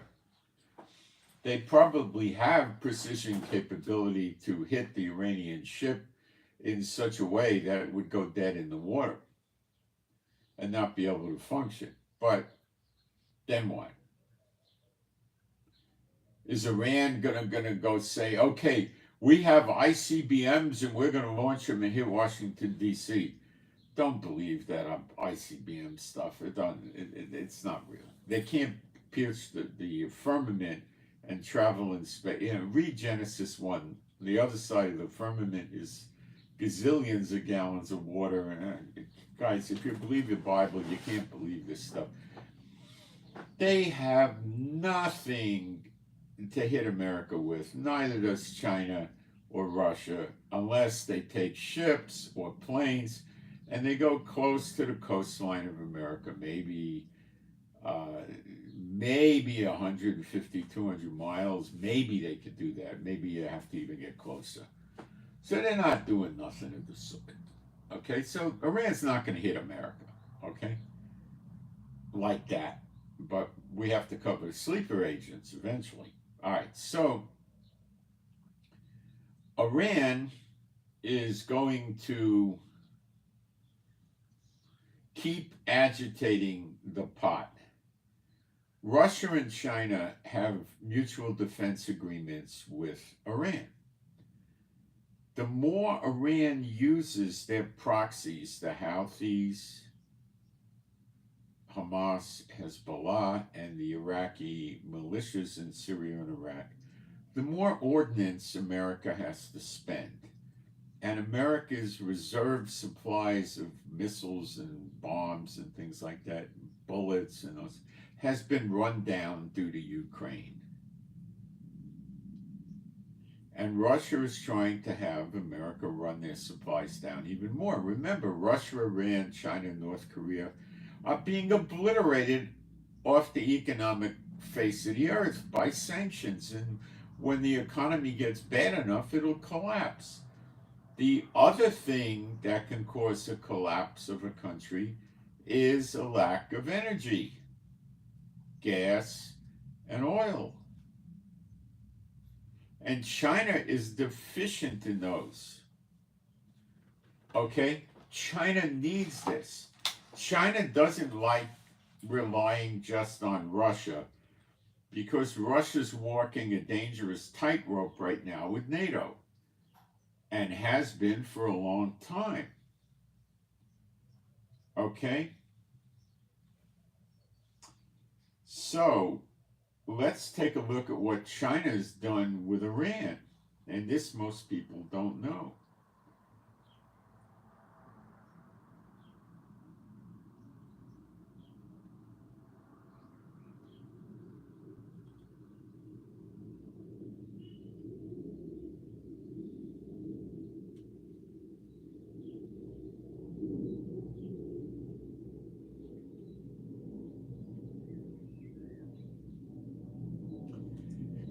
Not that long ago, China signed a $400 billion, not million with an M, B with a B, billion with a B, $400 billion treaty with Iran that runs for 25 years. This deal is all about energy, oil, gas. Okay? To protect their investments in Iran, China now has 5,000 Chinese soldiers in Iran. Now, to protect their investments. Now, if these troops start getting killed, then China could, although I doubt they would, they could decide they're going to go to war. It's a threat. Or what they could do is decide they would go kill some American troops in the Pacific to pay back if America did it. So this is just really for a threat value. It serves no practical purpose of protecting an invasion of Iran. That would have to be something like, 100,000 soldiers or something like that. And it would not stop America or Israel from doing pinpoint bombing and missile and rocket attacks to mess up parts of Iran without killing Chinese troops in any substance. So China is interested in Iran in a big way because they want energy cheap, and Iran sells it to China cheap, which enables China to become more competitive in the manufacturing export marketplace.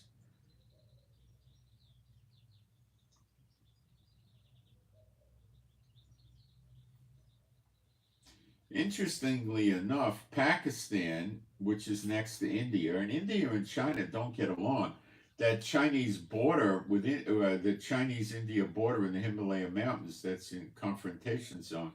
India the other day just put an extra 10,000 soldiers up there. So they are not getting along.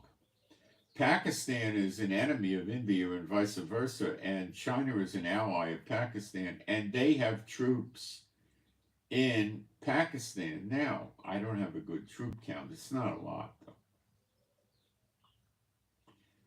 Now, the Chinese also signed 24 different agreements with Saudi Arabia, which covers a multitude of things, including green energy, medical equipment, housing, and so forth. But this deal was predominantly about oil and gas.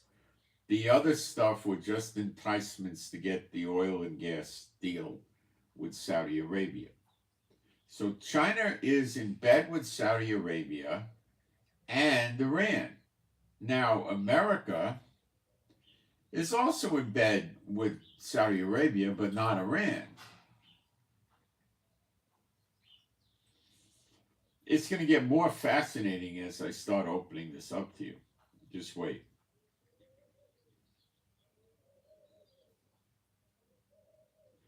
China's hedging their bets. They want to have multiple suppliers of energy, or they're cooked. They fall apart. Forget revolution. They just cave in. Okay? They just cave in. And they can't wage war, nor could they wage a defensive war.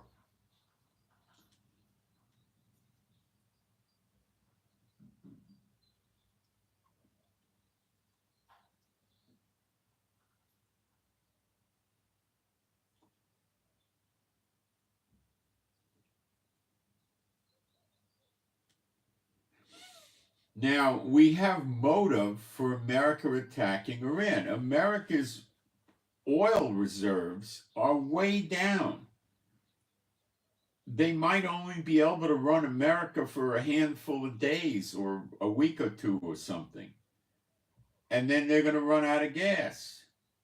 Now, they have probably another reserve that for the military that would hopefully they have. So America is in bad shape with the reserves of their oil.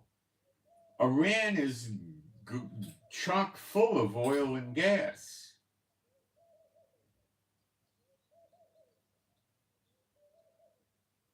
Iran is making a stink for America. You see, Biden doesn't want America to win the war. Biden wants a two-state solution which would ultimately lead to the destruction of Israel, and he knows that. The West Bank would turn into another Gaza, but 3 times worse. And then Gaza and the West Bank and Hezbollah would attack Israel at the same time. You know, that's all this idiot wants. We know that, okay? He's an S-bot. He's a Satan bot. All right, so... But on the other hand, Biden believes that prophetically America is going to continue. And Biden believes there's going to be an election in 2020, in November, which I don't think they're ever going to see it. And the way it stands now, Trump is going to kick him to the curb. Trump will win. Then Trump has a high propensity to seek revenge. And he'll go after Biden and his members of the government that are opposing Trump. And Biden's son's under investigation. Biden's under investigation. It could be disastrous for Biden. So it's sort of like Netanyahu. Biden has to win. So what I'm saying, what Biden did is he threw the borders open, allowing millions of people to come in, not to bring in sleeper agents to destroy America, as I thought he could be doing. This is God's snare, not Biden's snare. Biden he's doing this because he can get votes. Because they've already put bills in Congress as far back as more than a month ago to have various plans for these asylum seekers to be able to vote. And some states intend to let them vote. And they're going to vote for Biden, who's giving them housing, money every month, food stamps, medical, all this stuff, right? So that's why Biden doesn't want to close the border. If it was just about sleeper agents, he could shut the border. They got enough in already. The high figure is 15 million. The low is maybe 7 million. So let's say it's 11 or 12 million, 70% of sleeper agents. That's a real problem. And they're not going to go around and, go to little communities and kick doors in and rape women and stuff like that. They're going to take out the military first. And military bases are poorly defended in America. They just got military police. The soldiers don't go around armed. Everything's locked up in arsenals. They can't have personal weapons. They're a sitting duck. So he doesn't need more if he was working on the sleeper agents. That's not what he's doing. He needs more, and he's refusing to close the border because he wants millions and millions more to come in and let them vote so he can get the election. Because they're not going to vote for Trump because Trump's going to throw them out. There's nobody else to vote for that's going to have a realistic chance of winning. It's Biden or Trump, and they're going to go with Biden. And that's how he can get the election. Of course, the enemies of America saw through this and realized that they could take advantage of this, and they did. And Biden, not being the brightest light in the harbor, didn't see this coming or was so desperate for votes he didn't care. Figured I'll worry about that later, and now he's got it. So now you're in a very, very bad situation with that.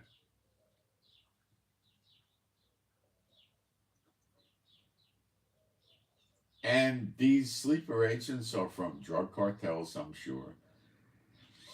They're going to be from China, North Korea, Iran, Russia, and other nations that don't like Hezbollah, Hamas, Taliban, ISIS, different terrorist militias. They're all there. And they're probably somewhat organized.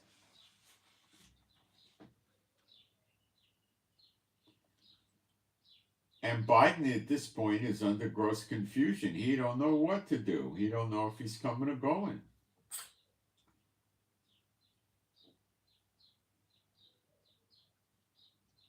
Now, why are they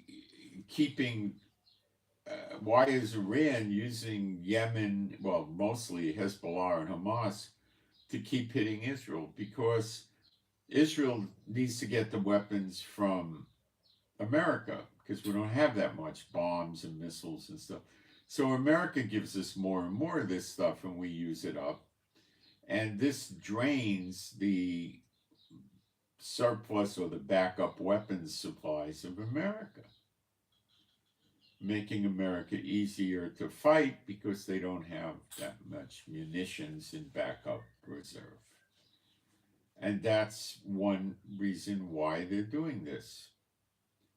And also it weakens Israel because Israel doesn't have these backup weapons in their reserve, using them up. Iran, to some extent, is like China. They're very cautious. They like to make it look like they're threatening war, but they certainly don't want to go to war because they can't hold up against America. If America just wants to come in there and bomb them, no ground invasion, America can knock out their oil refineries, their oil wells, their natural gas pipelines, the places at the pier where the tanker ships pull up and they fill them with gasoline, oil, blow those up, all in a couple of days. That stuff would be gone. Airports, military airports, civilian airports, blow up their annoying go-fast boats and stuff like this. It's just several days. And then Iran is economically out in left field.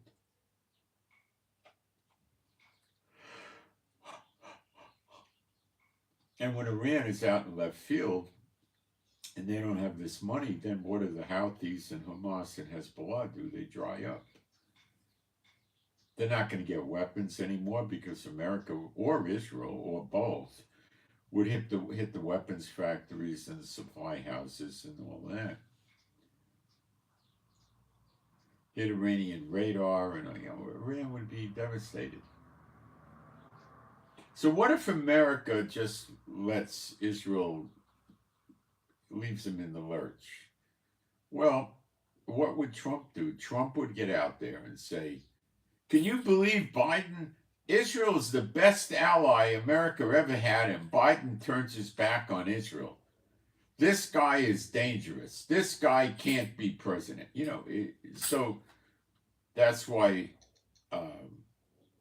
Biden's looking to come up with something. Biden said, I'd love to come over and talk to the Knesset. So he's talking about flying over here and addressing the Knesset. And he's telling us that Netanyahu's not acting in the best interest of Israel. So he's moving towards Gantz. So Gantz may have agreed to, sell the farm to Biden or not. I don't think he did.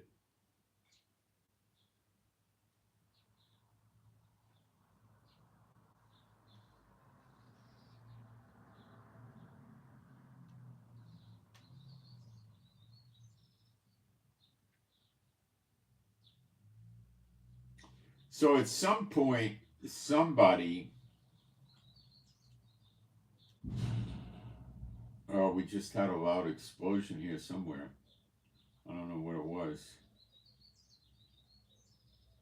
Actually, it might have been a truck dropping a tailgate. I don't know what it was. Didn't sound like a rocket or a bomb.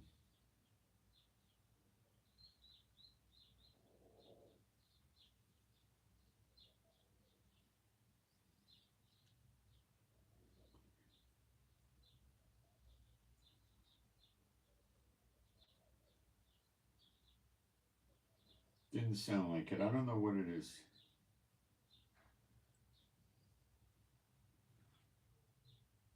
No red alert went off, so don't know. Could have been a plane breaking the sound barrier, maybe. I don't know. So,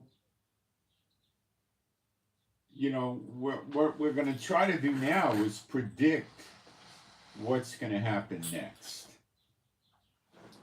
And I think I can do a decent job. Give me a second. I'll be right back.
if America decides to put a large amount of military time and energy into the Houthis in Yemen, it doesn't get them anywhere.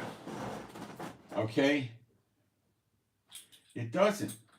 Because the Iraqi militias in Syria and Iraq are going to keep attacking the American bases there. And America has 58,000 troops distributed amongst Kuwait, Bahrain, Qatar, UAE, Oman, Jordan, and Saudi Arabia, and then Iran would eventually use these militias to start hitting them. So the bait and the temptation is for America and the UK and some others to go hit the Houthis and start a big fight with the Houthis, run their military reserve equipment and bombs and missiles down, which is good for Russia, good for China, good for Iran. And they all don't give a hoot about what happens to Yemen and the Houthis. They're disposable pawns in the greater scheme of things. So will America take that bait? I don't think so. America knows that this Iranian spy ship is doing a lot of damage. And what America also knows is if you cut the head off the snake's finished. And the head of the snake for Hamas, Lebanon, and the Houthis is Iran. And the same for the militias in Syria and Iraq, which are constantly attacking American bases. They've never stopped. The media stops reporting it as much. They never stopped. If you hit Iran, you knock them out financially. And then the weapons flow stops. And in addition, Iran is feeding huge amount of missiles and drones to Russia to use in Ukraine. And then that stops. And then NATO and America and the EU don't have to keep feeding billions and billions and billions of dollars of bombs, bullets, and equipment into Ukraine. Because Russia supplies, Putin's not an idiot. He's not going to run his own backup reserve supplies down over Ukraine. What Russia wants for Ukraine is he wants a buffer zone with NATO. Okay?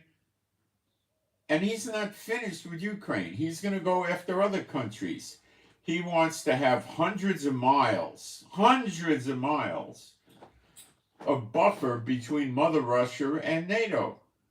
So if missiles are coming in and the missile has to travel, 300, 400, 500 miles across territory that Putin doesn't give a hoot about, it gives him a whole lot more time to get a good radar lock on the missile. And there's not that many missiles that can travel that distance with any accuracy at all. And if aircraft are coming in, he's got a tremendous, if you got even 300-400 miles, even if the plane's going over the sound barrier, you got a tremendous warning period to get ready for that and take care of countermeasures versus if they're 2 miles from your border, missiles launch, and before you really wake up and realize they're there, they could be hitting targets or they're so close it's hard to get a lock on them and stuff like that. One of the reasons we're knocking down so many of the Houthi missiles is they come from so far away. We have a lot of time to take care of it, where when they're shooting from Gaza, we have seconds to engage the Iron Dome. That's all, seconds. But with the Houthis, you got many minutes. It's a big difference. So Putin wants these buffer zones. He's not finished with Ukraine. He's going to want others. Okay? So yeah, Putin and China would love to see Biden go in, but I don't think the Pentagon is that stupid. I don't think they're going to take the bait. They're going to sit, they're not going to tell you this on TV. They're going to sit there and say, listen, the amount of effort to take out the Houthis is huge. It's going to weaken our military, our supplies, drain us down, bad morale of the country, votes lost, and all this. Why not just hit Iran? And then we stop everybody. You see the logic? The Pentagon thinks like this, okay? These guys study war strategies all the time. They go to war colleges. They read books about this. Nothing new under the sun. The same techniques that Napoleon and Attila the Hun and all, Hitler, Stalin, Mao Zedong, all these, they know all these approaches. It's, there's only so much they can do. So they're sitting there, they got to be thinking, why are we going to go get the Houthis? The Houthis can't come attack America. What are they going to do? Swim? They don't have aircraft. They don't have nothing. They don't have ships. They don't have submarines. Why are we going to waste that time and energy on the Houthis? We take out Iran. If that Iranian warship goes, the Houthis are going to become relatively ineffective. They can still cut internet cables. That they can do.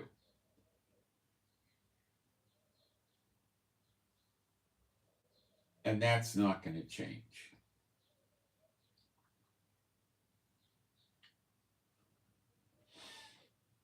So, if they decide to hit Iran, and Israel's such a big ally, and Trump is going to sit there and broadcast all over the television stations what a piece of garbage is Biden for not defending Israel, and hurt him at the polls that way, Biden's worried. So what's Biden going to do? Probably wait for Israel to neutralize Hezbollah and Gaza, Hamas. Now, you got to remember, Biden's a liar like the rest of them, and he was sitting there saying, oh, I want a peace treaty, I want this, and I want that.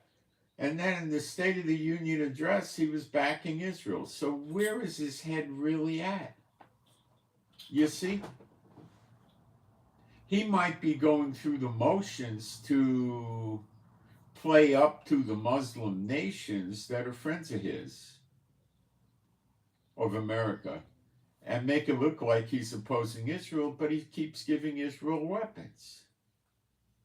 So how much is he really opposing Israel? America's going to do bad things to Israel, that's for sure. That's in the prophecies. And they already did. But, it's a good question. See, Biden's conflicted and confused. He doesn't know what to do. He's got China and North Korea in the Pacific. He's got Russia and NATO. He's got Iran over here with all the terrorist groups attacking American bases. So let's take a look at what America did in the past to Iran. Not war-wise, otherwise. And I'm going to show it to you.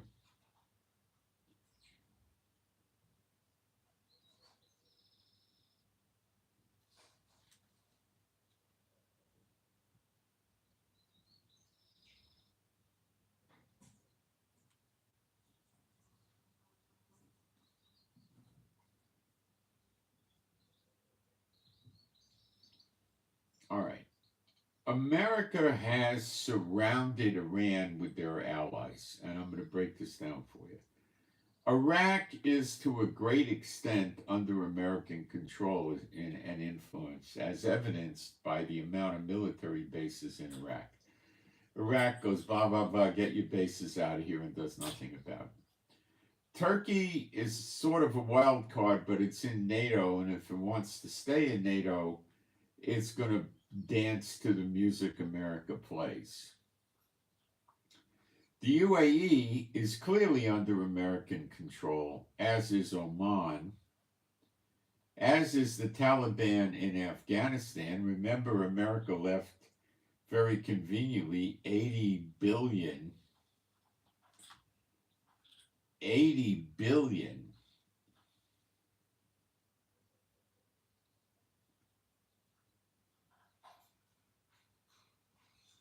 dollars worth of weapons there for the Taliban, and they have a border with Iran, and they're not getting along. And the Taliban are talking about attacking Iran by invasion. And they're crazy enough to do it. Turkmenistan is trying to be a U.S. friend and looking for a good way in. Azerbaijan is an enemy of Iran and an enemy of Armenia, and Armenia is an ally of Iran. So they're a friend, they have a border with Iran, and they're a friend of America and Israel. So Iran is basically encircled with countries that are friends with Iran.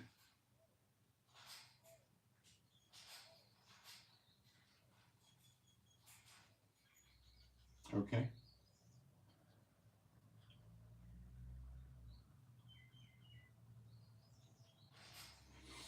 And that's a pain in the neck for Iran. So Iran can't take a couple hundred troops, a couple 100,000 troops and say, we're going to go invade Israel.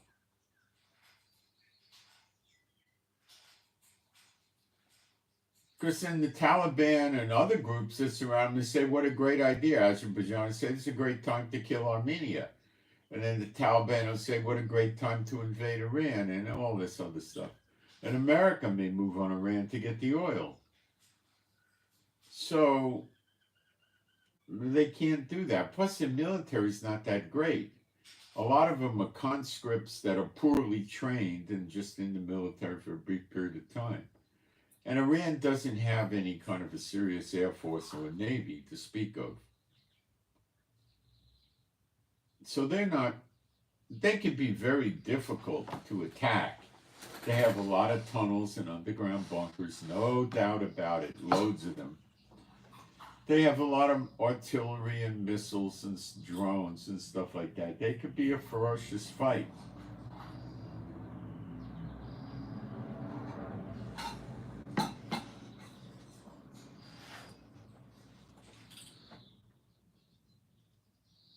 So the question is, does Biden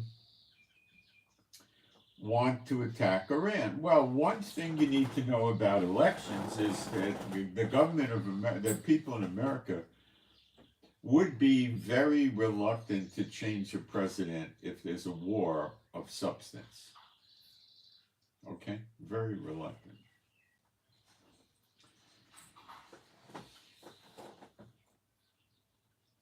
So he might try that. That's a trick Netanyahu uses. He may try to attack Iran for that reason, but if he doesn't attack Iran, he cannot quiet down the Middle East. It ain't happening. And if he spins his wheels and hits the Houthis over the Red Sea thing, or hits Lebanon, he's wasting his time and energy. Now, will he want Israel to go with him after Iran? He might.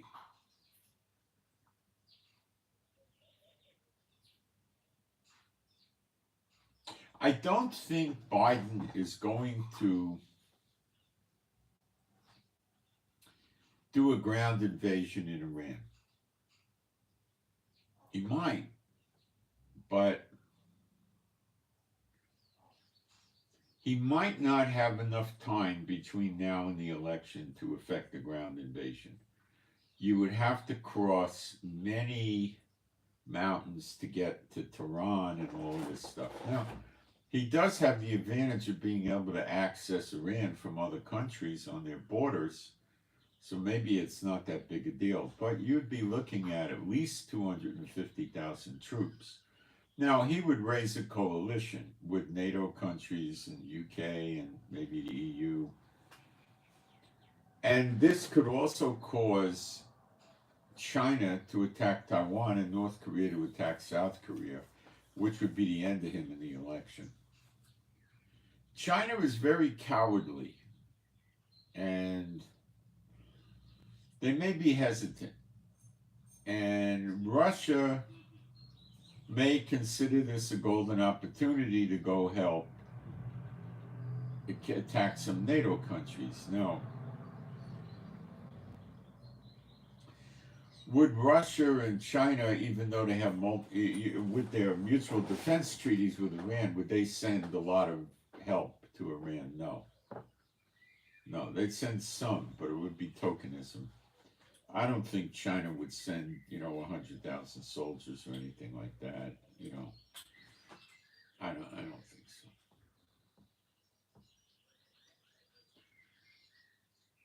A war with the ground would take months. Air attacks, weeks. Very few.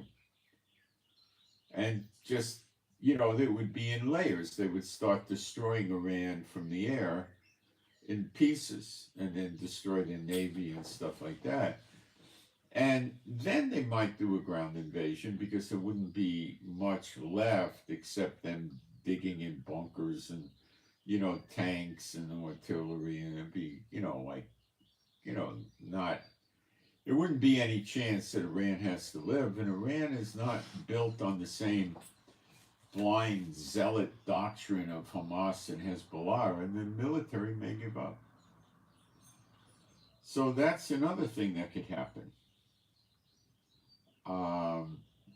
India is mad at the Houthis, this I'll tell you. Because they're mad at Iran over this. And they might take it upon themselves to attack the Houthis. I don't know. Now, when we look at the attack on the daughter of Babylon in Jeremiah 50:51, do we see Iran in there? Well, let's take a look. I don't think you do.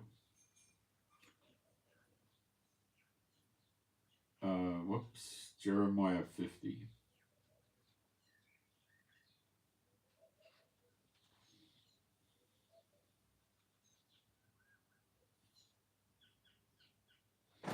I think it's in 51 where they have the nations. I will raise up against Babel and against them that dwell in the midst of them that rise up against me a destroying wind. Now, Biden is against Israel. You got to understand that, and against God.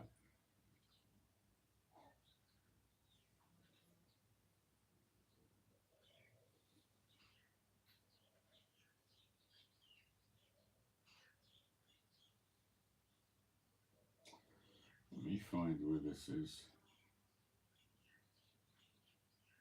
You got to remember, Babylon is suddenly destroyed, fallen and destroyed. It happens very suddenly.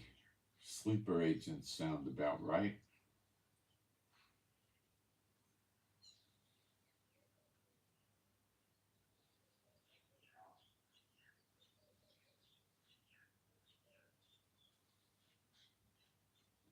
See, we see Persia in Gog and Magog, Ezekiel 38:39. We don't see Persia or Iran, which is similar, in Jeremiah 50:51. We just don't see it.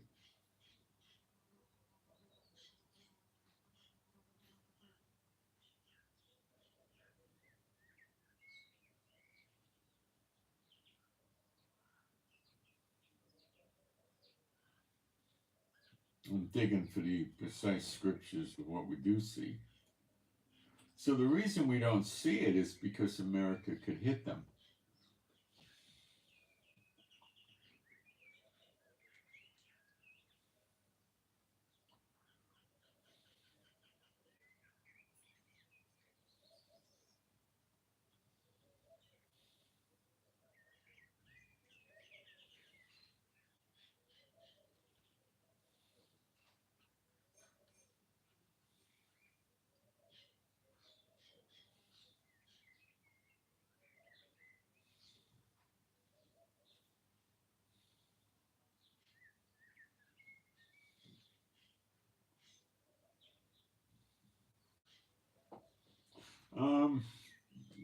Keep trying to find where there's some. It tells you where they're coming from.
You know, it doesn't get very specific as to who attacks.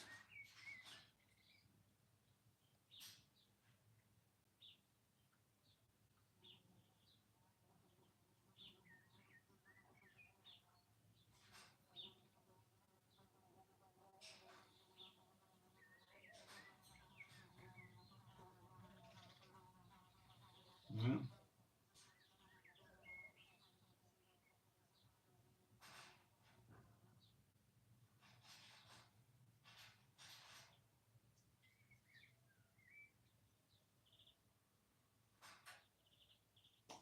No, I'm not seeing it. You know, there was something I saw that I wanted to read to you today about the attack on America. And that's in Psalm 137. And it's a little scary.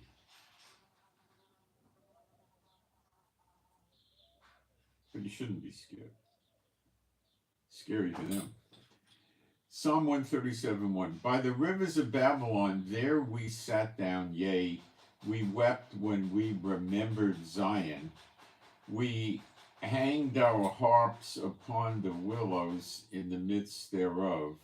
For there they that carried us away captive required of us a song, and they that wasted us required of us mirth, saying, sing us one of the songs of Zion. So they were mocking them and making fun of them. They weren't beating them up and killing them, they were mocking them. How shall we sing the Lord's song in a strange land? If I forget thee, O Jerusalem, let my right hand forget her cunning. If I do not remember thee, let my tongue cleave to the roof of my mouth. I prefer not Jerusalem above, if I prefer not Jerusalem above my chief joy. Remember, O Jehovah, the children of Edom in the day of Jerusalem, who said, raise it, raise it, raise as in knock it down, raise it, even to the foundation thereof.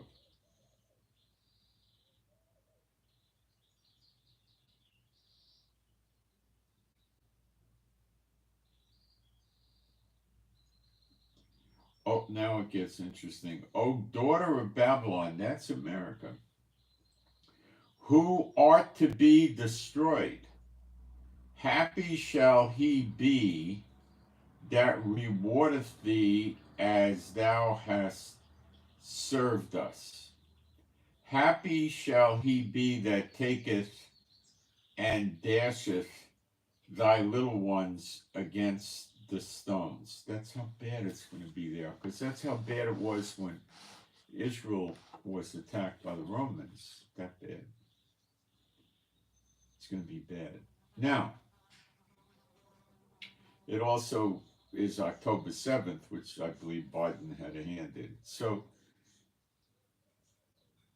if America goes after Iran, what does it solve? It solves the Red Sea, it solves the Lebanon, it solves the Hamas problem, it solves the militias in Iraq and Syria attacking American bases, it stops other American bases from being attacked, it stops Iran from taking over Kuwait and the UAE and Oman and Bahrain and Qatar and having massive amounts of more oil from countries that can't hardly defend themselves. It opens up the Persian Gulf for free and clear shipping and so forth. So does America have a lot to gain by hitting Iran? Yeah, plus they could, if they bust Iran up just from the air, the chances are their military will surrender.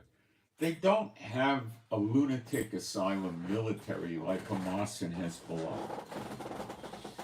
They got a military more like Russia, and they surrendered to Ukraine with regularity. It's more of a normal military.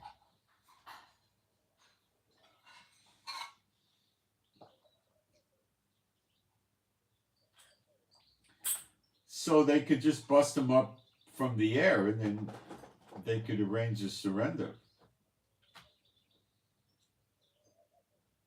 But Biden's got so many problems with Russia and NATO, China and Taiwan and Japan, and North Korea with South Korea, and China against the Philippines and Guam, that it's a real mess. If Taiwan goes, Trump's out there. Look at Joe Biden. Look, he got a great enemy of ours, a nice, beautiful Taiwanese people with their silicone computer chip manufacturing plants, and just threw them to China.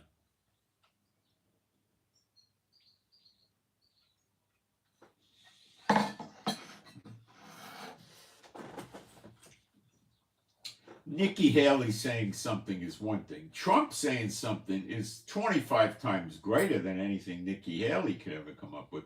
Trump has a bigger audience than Biden, I think. So Biden may try to see a turnaround here. And the turnaround with military logic is to hit Iran by the air.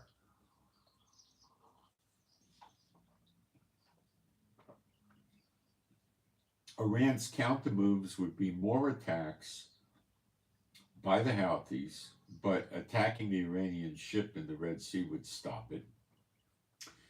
Iran is building a military base in Djibouti on the African side of the Red Sea, and America and China have bases there already. And Iran would use that to put in ground radar, which is much more effective than the ship radar, with greater distances, and help the Houthis even further.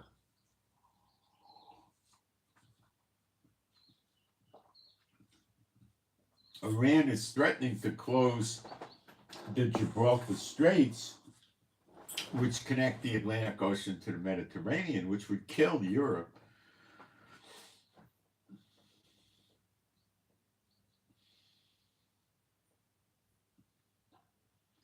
Does Europe and NATO see that if they attack Iran, Russia's going to attack NATO? No, they don't see it that way. They probably see it that Russia would be afraid to.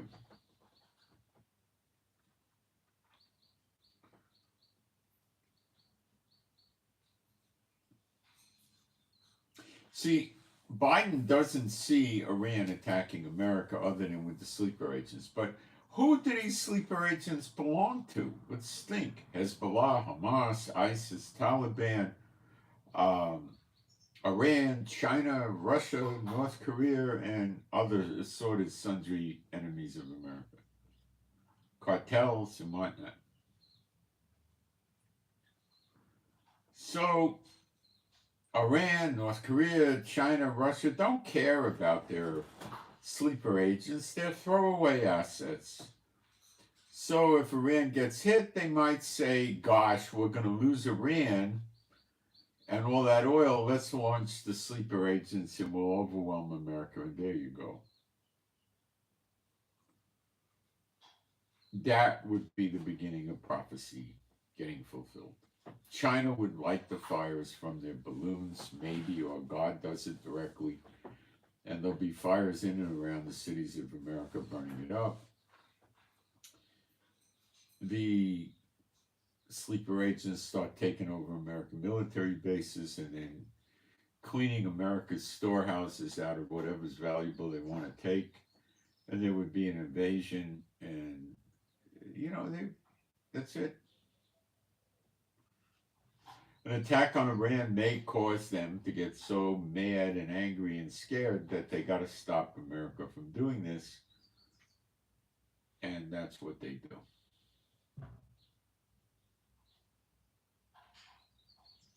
Biden can no longer afford to stay scared and win the election. He has to show something decisive.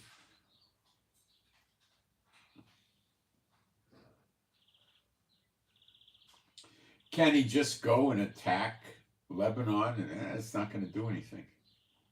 It gets him a lot of bad press, a lot of hatred from the Muslims and protests and stuff. And what does it do for him? Not a lot.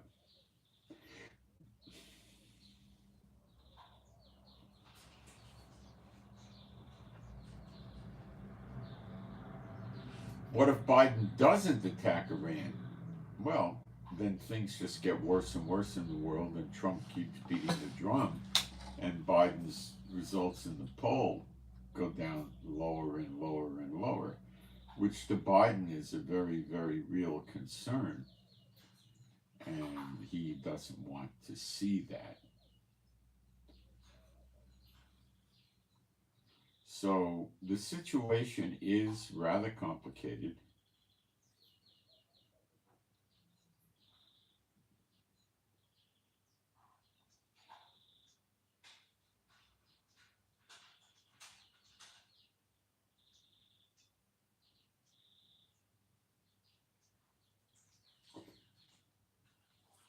It's rather complicated. Biden is still trying to keep the border open because he wants to fill the place up with these immigrants that are going to vote for him. And he has to get the Congress to pass some bills allowing them to have the ability to vote. And they've already been putting those in Congress where they could be voting very quickly if they applied for asylum.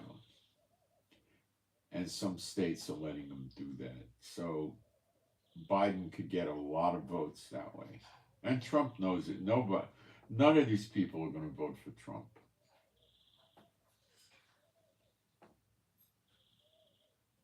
Trump doesn't stand for anything that these new immigrants are interested in. They want a handout.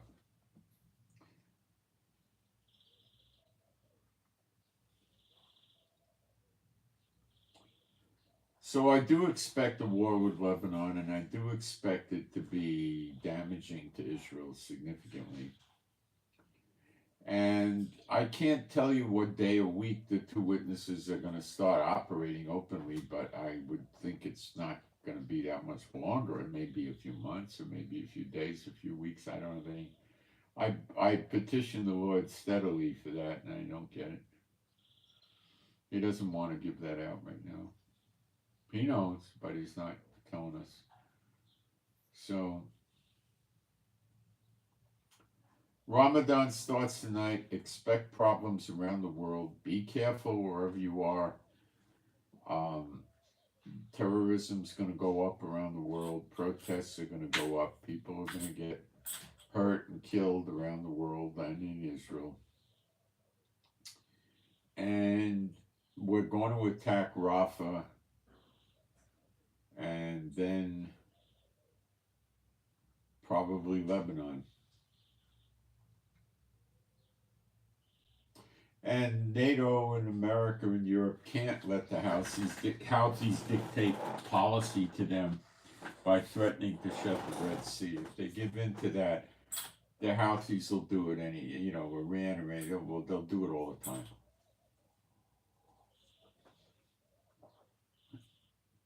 They can't give in to it, and they have to stop it, and they don't know how to stop it. They do, and that's attack Iran, and they don't want to, but they're going to have to. So I expect we'll see an attack on Iran and a war on Iran. They may attack Iran, light attacks to warn Iran, which is never going to work, and then they'll have to really lay it on Iran. America would probably bring a minimum of 3 or 4 aircraft carriers over here. But America got to be very careful, because what does China do? See, if America attacks Iran, and then China attacks Yemen, North Korea attacks South Korea, NATO attacks Europe, they're done. America's finished, and that may very well happen.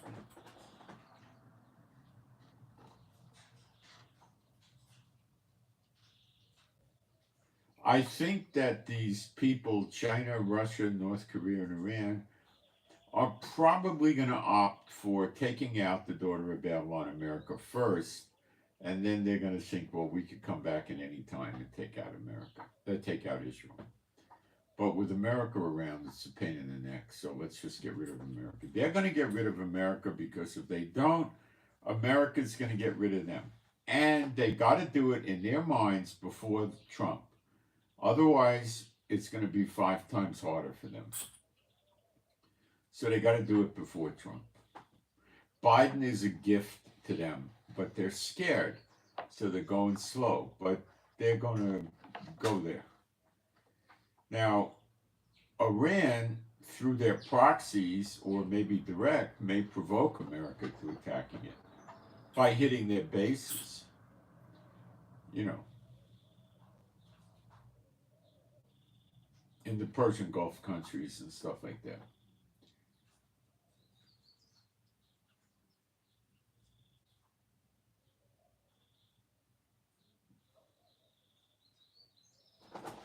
Iran's got their problems, let me tell you. And we're going to see these wars expand. And you're going to see Jeremiah 30, verse 11, which is the destruction of all the nations that the Lord scattered the Jews into, which is over 100 nations. And what's the world going to look like when this happens? What's it going to look like? I'll come back in a second. We'll cover that. It's Jeremiah 30, verse 11. And it's associated with the birth pangs, which we're in now.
Hang on, I'm going to start reading scriptures to you.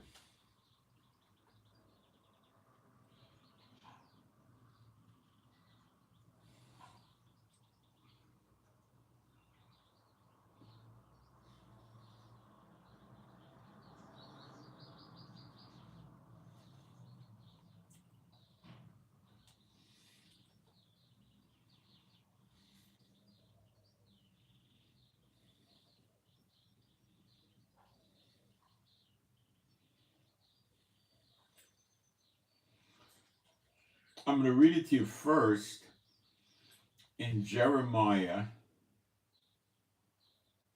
46.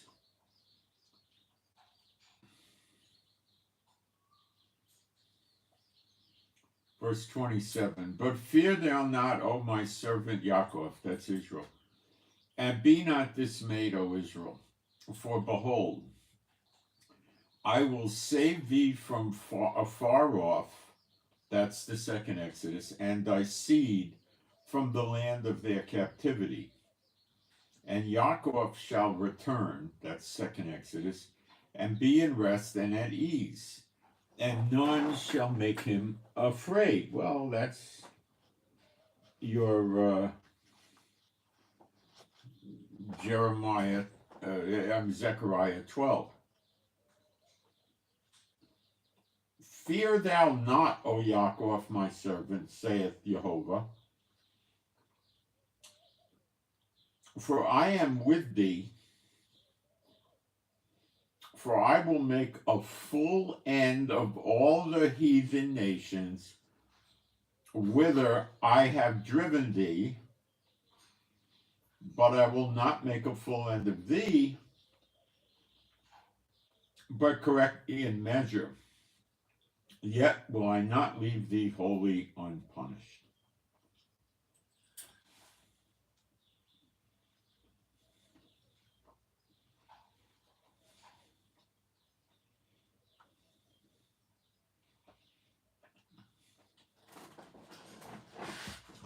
Now,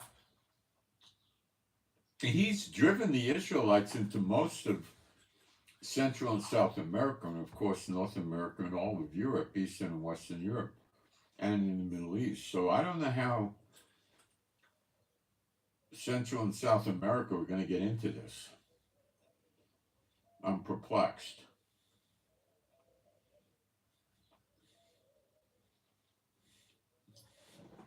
Maybe he means where he drove a lot of the Jews into, like Spain and Portugal and Russia and England and France and Germany and Austria, Poland, Romania, Czechoslovakia, and all that. I don't know. Now,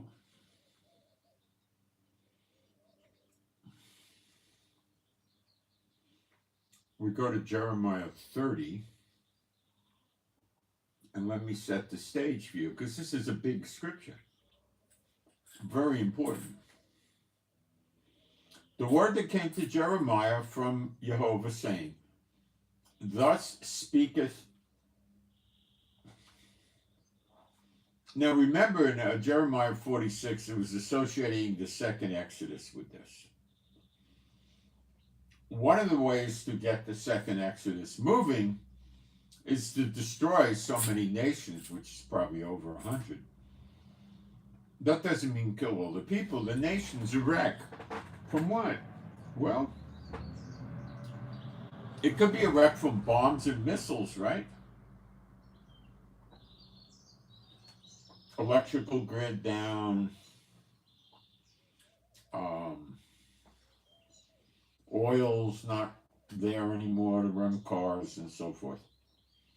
Thus speaketh Jehovah Elohim of Israel, saying, write thee all the words I have spoken unto thee in a book.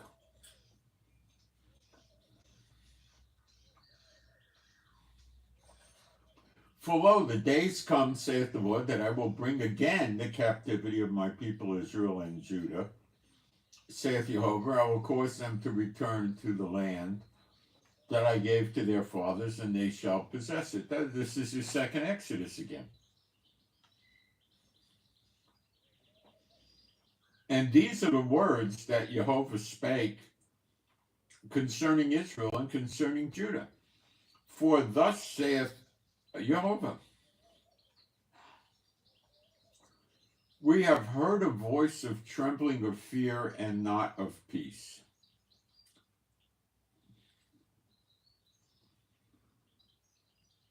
That's the way it is in Israel now.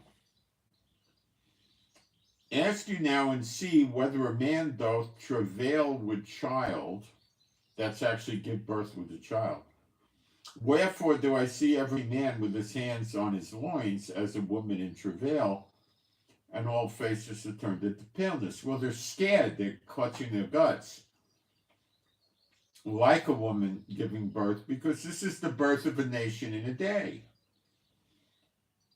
Alas, for that day is great, so that none is like it. It is even the time of Jacob's trouble, but he shall be saved out of it. In Jacob's trouble, which is Zechariah 12, we don't see any Israelites getting killed. Although in these days we do, but not a tremendous amount. Gog and Magog does not meet this test. Half of Jerusalem goes into captivity, the women are raped, the blood's in the street, they're looting the houses and everything. For it shall come to pass in that day, saith Jehovah of armies, that I will break his yoke from off thy neck, and will burst thy bonds, and strangers shall no more serve themselves of him. Now, he's not talking about the internal yoke of this rotten democracy. He's talking about the foreign nations like Biden and the UN pushing us around, giving money to the UNWRA that goes into Gaza and works with Hamas, and actually invaded us on October 7th.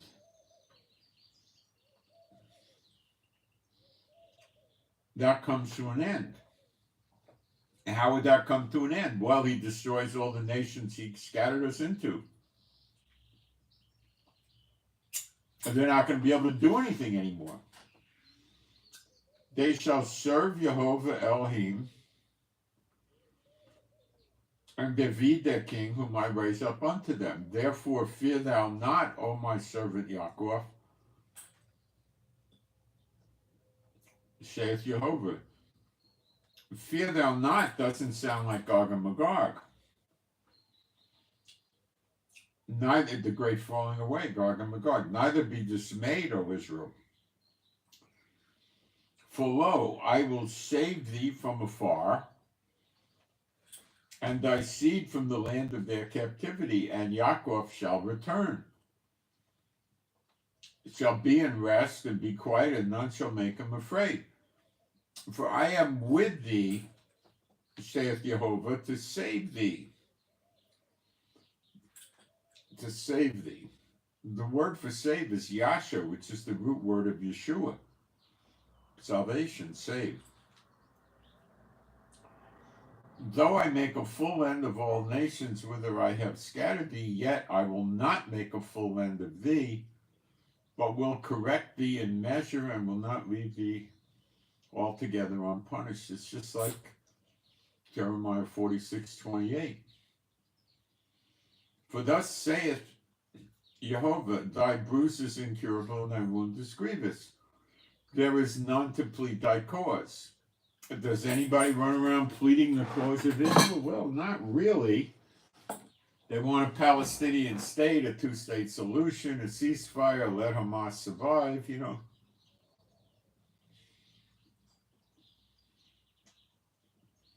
None to plead thy cause, that thou mayest, bound up, thou hast no healing medicine. All thy lovers have forgotten thee. They seek thee not, for I have wounded thee with the wound of an enemy. With the chastisement of a cruel one, for the multitude of thy lawlessness, because thy sins were increased.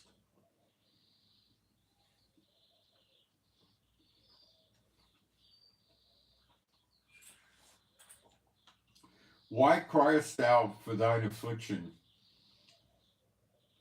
Thy sorrow is incurable, the multitude of thine iniquity, because thy sins were increased. I have done these things unto thee.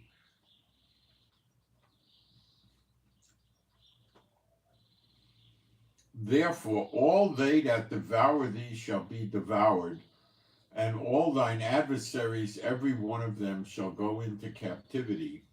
That means leave their country. And they that spoil thee shall be a spoil, and all that prey upon thee will I give for a prey. Well, there's a lot of enemies of Israel. For I will restore health unto thee, I will heal thee of thy wounds, saith Jehovah, because they called thee an outcast, saying, This is Zion, whom no man seeketh after. Thus saith Jehovah, Behold, I will bring again the captivity of Yaakov's tents, have mercy on his dwelling places, and the city shall be builded upon her own heap, and the palace shall remain after the manner thereof, and out of them shall proceed thanksgiving, and the voice of them that make merry. And I will multiply them, and they shall not be few. I will glorify them, and they shall not be small, insignificant. Their children also shall be as aforetime, and the congregation shall be established before me, and I will punish all that oppress them, and their nobles shall be of them, and their governor shall proceed from the midst of them. Now, the governor is the leader, the ruler, which is going to be the two witnesses operating as the judges. And you need to understand that it says, and their governor shall proceed from the midst of them. That means they're going to come from out of Israel geographically. They're going to be Israelites, Jews, and they're not going to be from America or Great Britain or Japan or anything. It's going to be right from Israel. And I will cause him to draw near, and he shall approach unto me, for who is this that engaged his heart to approach unto me, saith Jehovah? And you shall be my people, and I will be your God. Behold, the whirlwind of Jehovah goeth forth with fury, a continuing whirlwind that shall fall with pain upon the head of the wicked. And there's no shortage of wicked in these days. The fierce anger of Jehovah shall not return until he have done it, and until he have performed the intent of his heart. Latter days you shall understand it. Well, these are the latter days. Okay?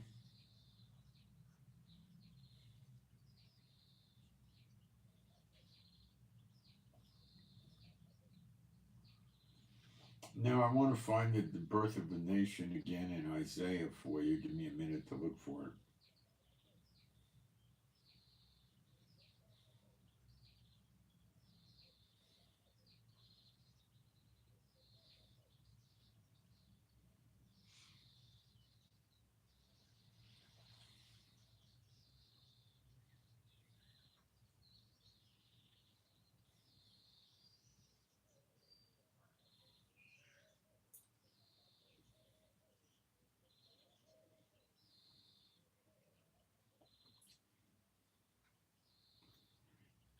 Isaiah 66:5. Hear the word of Jehovah, you that tremble at his word, your brethren that hated you. Now the brethren means Abraham and Sarah, Abraham and Hagar, half brothers, the Arabs. Your brethren that hated you, that cast you out for my name's sake, said, Let Jehovah be glorified, but he shall appear to your joy, and they shall be ashamed. This is seeing the sign of Son of Man, the appearing of Yeshua in the clouds, seated on the right hand of power. So the right hand of power is also going to be seen to some extent, probably not his face, but be seen, as well as Yeshua. And that's when they have eternal life. When you see him, you shall be like him. That's Zechariah 12:10. A voice of noise from the city, a voice from the temple, a voice of Jehovah that rendereth recompense to his enemies. So wait a minute. We got a real clue here. A voice and noise from the city, a voice from the temple, a voice of Jehovah that rendereth recompense to his enemies. So the temple's here first. So that fits in with Elijah training the Levites to make the sacrifices and the offerings acceptable unto the Lord, found in Malachi 3. So the temple can precede Zechariah 12:10. It should, it looks like. And that means that we would have the blessings of the Lord on our side, and that's why we have, of the law, blessings of the Lord, and that's why we have such a glorious victory. Before she travailed, she brought forth. Before her pain came, she was delivered of a man-child. That's Yeshua, the man-child. Who hath heard such a thing? Who hath seen such things? Shall the earth be made to bring forth in one day, or shall the nation be born at once? For as soon as Zion travailed, she brought forth her children. Now, wait a minute. Let's go back and study this. Before she travailed, she brought forth. So what this is saying is the actual birth process, the travail, is like the cervix is dilated, the water broke, the baby's crowning. The travail is it hurts, it's painful, that you push, She brought forth.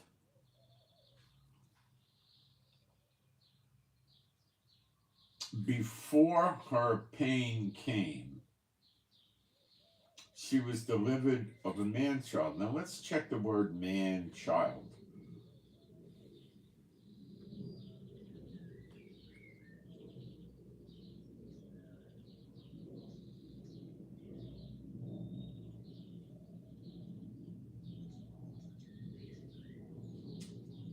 Sakar.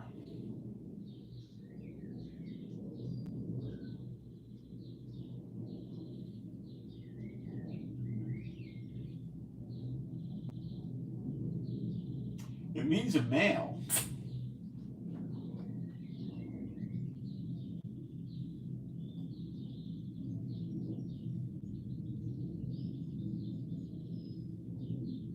But we're not reading about this man-child being caught up to the throne of heaven or anything like that. Who hath heard such a thing? Who hath seen such things? Shall the earth, the land, literally, be made to bring forth in one day? Now, this isn't a depiction of Yeshua, the earth to bring forth in one day, or shall a nation be born at once? For as soon as Zion travailed, as soon as she goes into the birth pain, Jacob's trouble, Zechariah 12, the siege of Jerusalem, she brought forth her children. That's the appearing of the Son of Man in the clouds, like the lightning from the east to the west, seated on the right hand of power, Father God Jehovah. As Zion travailed, she brought forth her children. Shall I bring to the birth and not cause to bring forth, saith Jehovah? Shall I cause to bring forth and shut the womb, saith thy Elohim, saith Elohim. Rejoice you with Jerusalem and be glad with her, all ye that love her, that love Jerusalem. Not many people do. Rejoice for joy with her, all you that mourn for her, that were mourning for Jerusalem when she's in her present state, with idols and mosques and shrines and temples and churchianity and all kinds of junk, that you may suck and be satisfied with the breasts of her consolations, that you may milk out and be delighted with the abundance of her glory. For thus saith Jehovah, behold, I will extend peace to her like a river. A river is ever flowing. The peace keeps flowing. And the glory of the goyim, the wealth of the heathen, like a flowing stream. It never stops coming in. Then shall you suck, you shall be borne upon her sides, and be dangled, bounced around upon her knees. As one whom his mother comforteth, so will I comfort you, and you shall be comforted in Jerusalem. And when you see this, your heart shall rejoice, and your bones shall flourish like an herb. And the hand of Jehovah shall be known towards his servants, and his indignation towards his enemies. For behold, Jehovah will come with fire and with chariots like a whirlwind, to render his anger with fury and his rebuke with flames of fire. He burns up the daughter of Babylon with fire. That's how it really goes for the most part. A tremendous way of it being destroyed. A lot of the people also get killed by the invaders. For by fire and by his sword, I just told you that, will Jehovah plead with all flesh, and the slain of Jehovah shall be many. They that sanctify themselves and purify themselves in the gardens behind one tree in the midst, eating swine's flesh and the abomination and the mouse, shall be consumed together, saith Jehovah. For I know their works and their thoughts. It shall come that I will gather all nations and tongues, and they shall come and see my glory. That's the kabod, the glory of God of Israel that will be in the next temple. And I will set a sign among them, and I will send those that escape of, what's the sign? The appearing of the sign of Son of Man in the clouds. That's the sign, I guess. And I will send those that escape of them unto the heathen, to Tarshish, Pul, Lud, that draw the bow, to Tubal and Yavin, the isles afar off, that have not heard my fame, neither have seen my glory, and they shall declare my glory among the Goyim.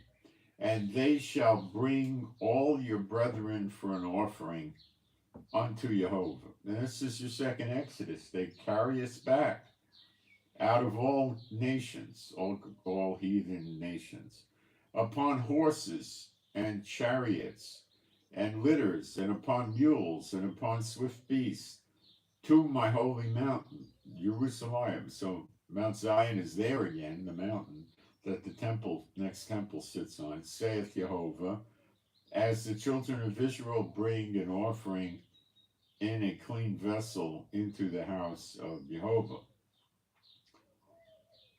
And I will also take of them for priests and for Levites, saith Jehovah. For as the new heavens and the new earth, which I will make, that's going to come future, that comes at the close of Gog and Magog, shall remain before me, saith Jehovah, so shall your seed and your name remain. And it shall come to pass that from one new moon to another, and from one Shabbat to another, shall all flesh come to worship before me, saith Jehovah. They shall go forth and look upon the carcasses of the men that have transgressed against me. For their worm shall not die, neither shall their fire be quenched, and they shall be an abhorring unto all flesh. And this stuff's going to happen in the next few months on the outside. It's all going to happen.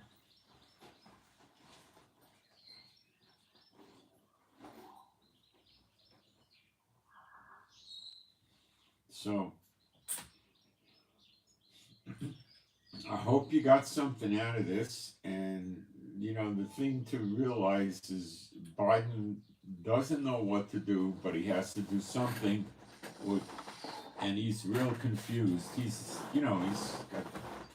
not the brightest light in the harbor, and he's got a lot of problems with Trump, and everything is hitting him all. See, it's real easy for Trump because Trump's saying, well, if I was president, this wouldn't happen.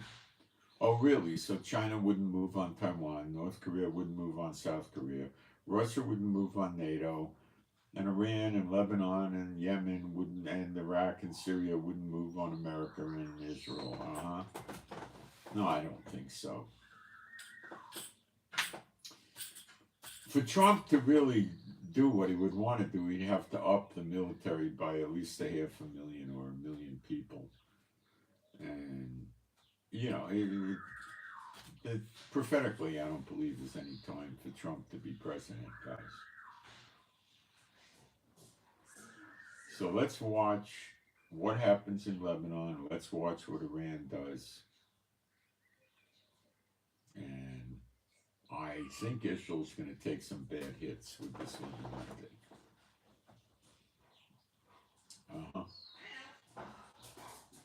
Yeah, that's what I think. And we got to watch and see it develop. And keep an eye on America and what's going to happen over there. And they just got one crisis after another in America. You know, it's just never ending. Not just the new immigrants that filed for asylum, other problems, many. The economy is bizarre. The prices are so high. People are getting laid off all over the place. I mean, it's just a mess. Don't worry about the banks. People are doing videos all over the internet and Facebook, Instagram, Google, whatever. Oh, bank crisis. Look, all that happens is the bank goes bad on its balance sheet. They merge the bank to a bigger bank, give a handout of money to the bigger bank to offset it. Maybe the guys that own the smaller bank go bankrupt, lose money, so that's not going to bother you. And the bank goes on, and the regular people have the FDIC insurance, which is up to, I think, $250,000, and they get their money back. The really wealthy people that got $100 million, $300 million, it's hard for them to put $250,000 only in each bank, so they may take a shellacking. Then it's not going to mean anything. And don't worry about these doomsday planes they talk about. Doomsday plane took off. Yeah, forget that. There's no doomsday planes taking off. It might be an exercise or something. Don't worry about that. It's irrelevant. And the second thing is, don't pay attention to them with nuke planes and nuke sniffers. If America really thought something was going on and they needed to do a doomsday thing and put the president in some jet, it would be preceded by some sort of a catastrophe,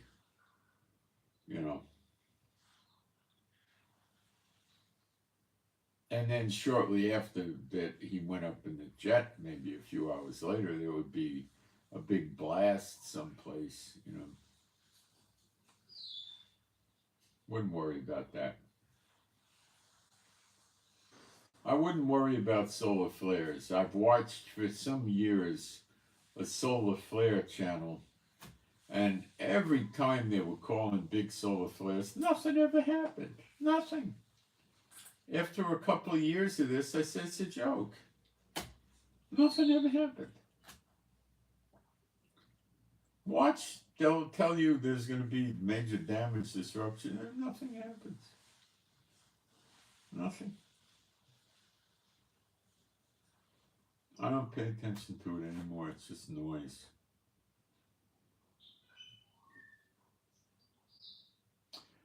So I hope you got something out of this. And,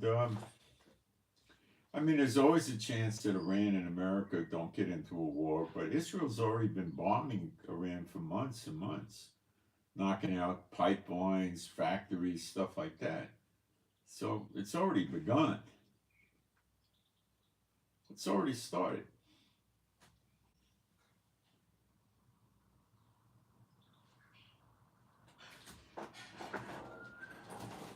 I'm Moshe, my wife Pray for me and my wife for peace, safety, protection, joy. I put offering information up in the description box. It's in the description box and it's in the chat. PayPal's the best for me. And of course, it's the easiest for me to move it into Israel, that's why. And pray for our animals and pets, which are rescues, to be happy, healthy, and whole. And pray for some help for me. I got to get some banking documentation, and it's very hard to do that in Israel. Paperwork. Pray I have an easy time and succeed in doing it. It's just very difficult. I got to call the bank, wait for them to call me back. Their manpower is down because so many people are in the reserves. It's just a nightmare. You know, it's just a nightmare. Also pray we get gas for this outside cooker we bought. We need cooking gas, and we had somebody call the gas company because the guy he speaks no English and too much Hebrew, and I don't know how to explain, technical things with gas, but it's illegal for somebody to connect the gas to this cooker unless there's some sort of a registered or a certified technician. So I gotta buy a balloonim or a tank of gas from this guy, and then I have to get him to send a technician out here from the gas company to hook it up. And we called him, and he wouldn't answer. I didn't get an answer to the phone. I had a friend call him in Hebrew, and he was supposed to come here last week, and he never came, never called. I mean, this is what you get in Israel, It's so hard living here. I mean, it's so hard. Everything is a problem in this country. Every little stinking thing is a problem, So pray for help with getting the banking documentation ready and help with getting the gas hooked up for its outside burner, because we're getting this set up in case they take the electric grid out, which some people say will happen, so we can cook and heat things up outside with the cooking gas. And it's a flat grill burner. It has a big metal surface, and it's just flat, and it uses propane, and you just cook on it. And we got it outside, so we just got to figure out how to get the gas thing hooked up. It's a problem. Everything in this country is a problem, It's just terrible. Unbelievable. Everything is so bad. It's horrible. Life is so hard here now. And it was so hard here before the war, but with the war, it's worse and worse and worse. I sit outside, I hear explosions. I don't even pay attention to them anymore, really. I hardly, maybe I'll comment to my wife or something. Planes are overhead almost always. Everything is just so hard. But the word has to flow forth out of Israel. It doesn't go from the nations into Israel. It goes out. So here I am, and I just can't wait for these days to be over. You have no idea. And the internet may not be around much longer if this war breaks out, so you need to know that too. But I think you've gotten a lot of lessons, and you should have a good basis. You could always download these things, and you got to download them in a way you can play them offline. So you want to download them somehow, not in your YouTube app. You want to get them on a website or on your desktop or something like that. If you put them in your YouTube account and you don't have internet, I don't think you're going to be able to play them. Maybe you can. You might be able to. I don't know. You could test it. Download any old video, put it in your downloads on YouTube, and then close your internet, shut the Wi-Fi, and see if you can play it. They changed that thing over time. I don't know what their latest status is. Maybe you can work. then you're okay.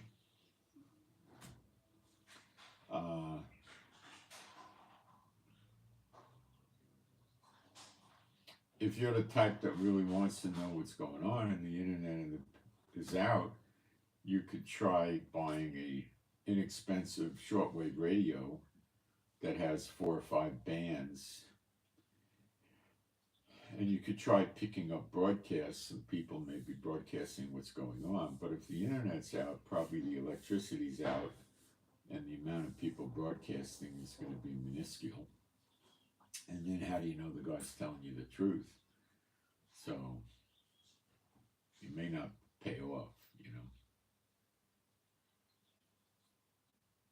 Don't know. Okay, so I send my shalom to all those who love Yeshua HaMashiach, and I hope I helped you understand more about what's going on. And I'm out.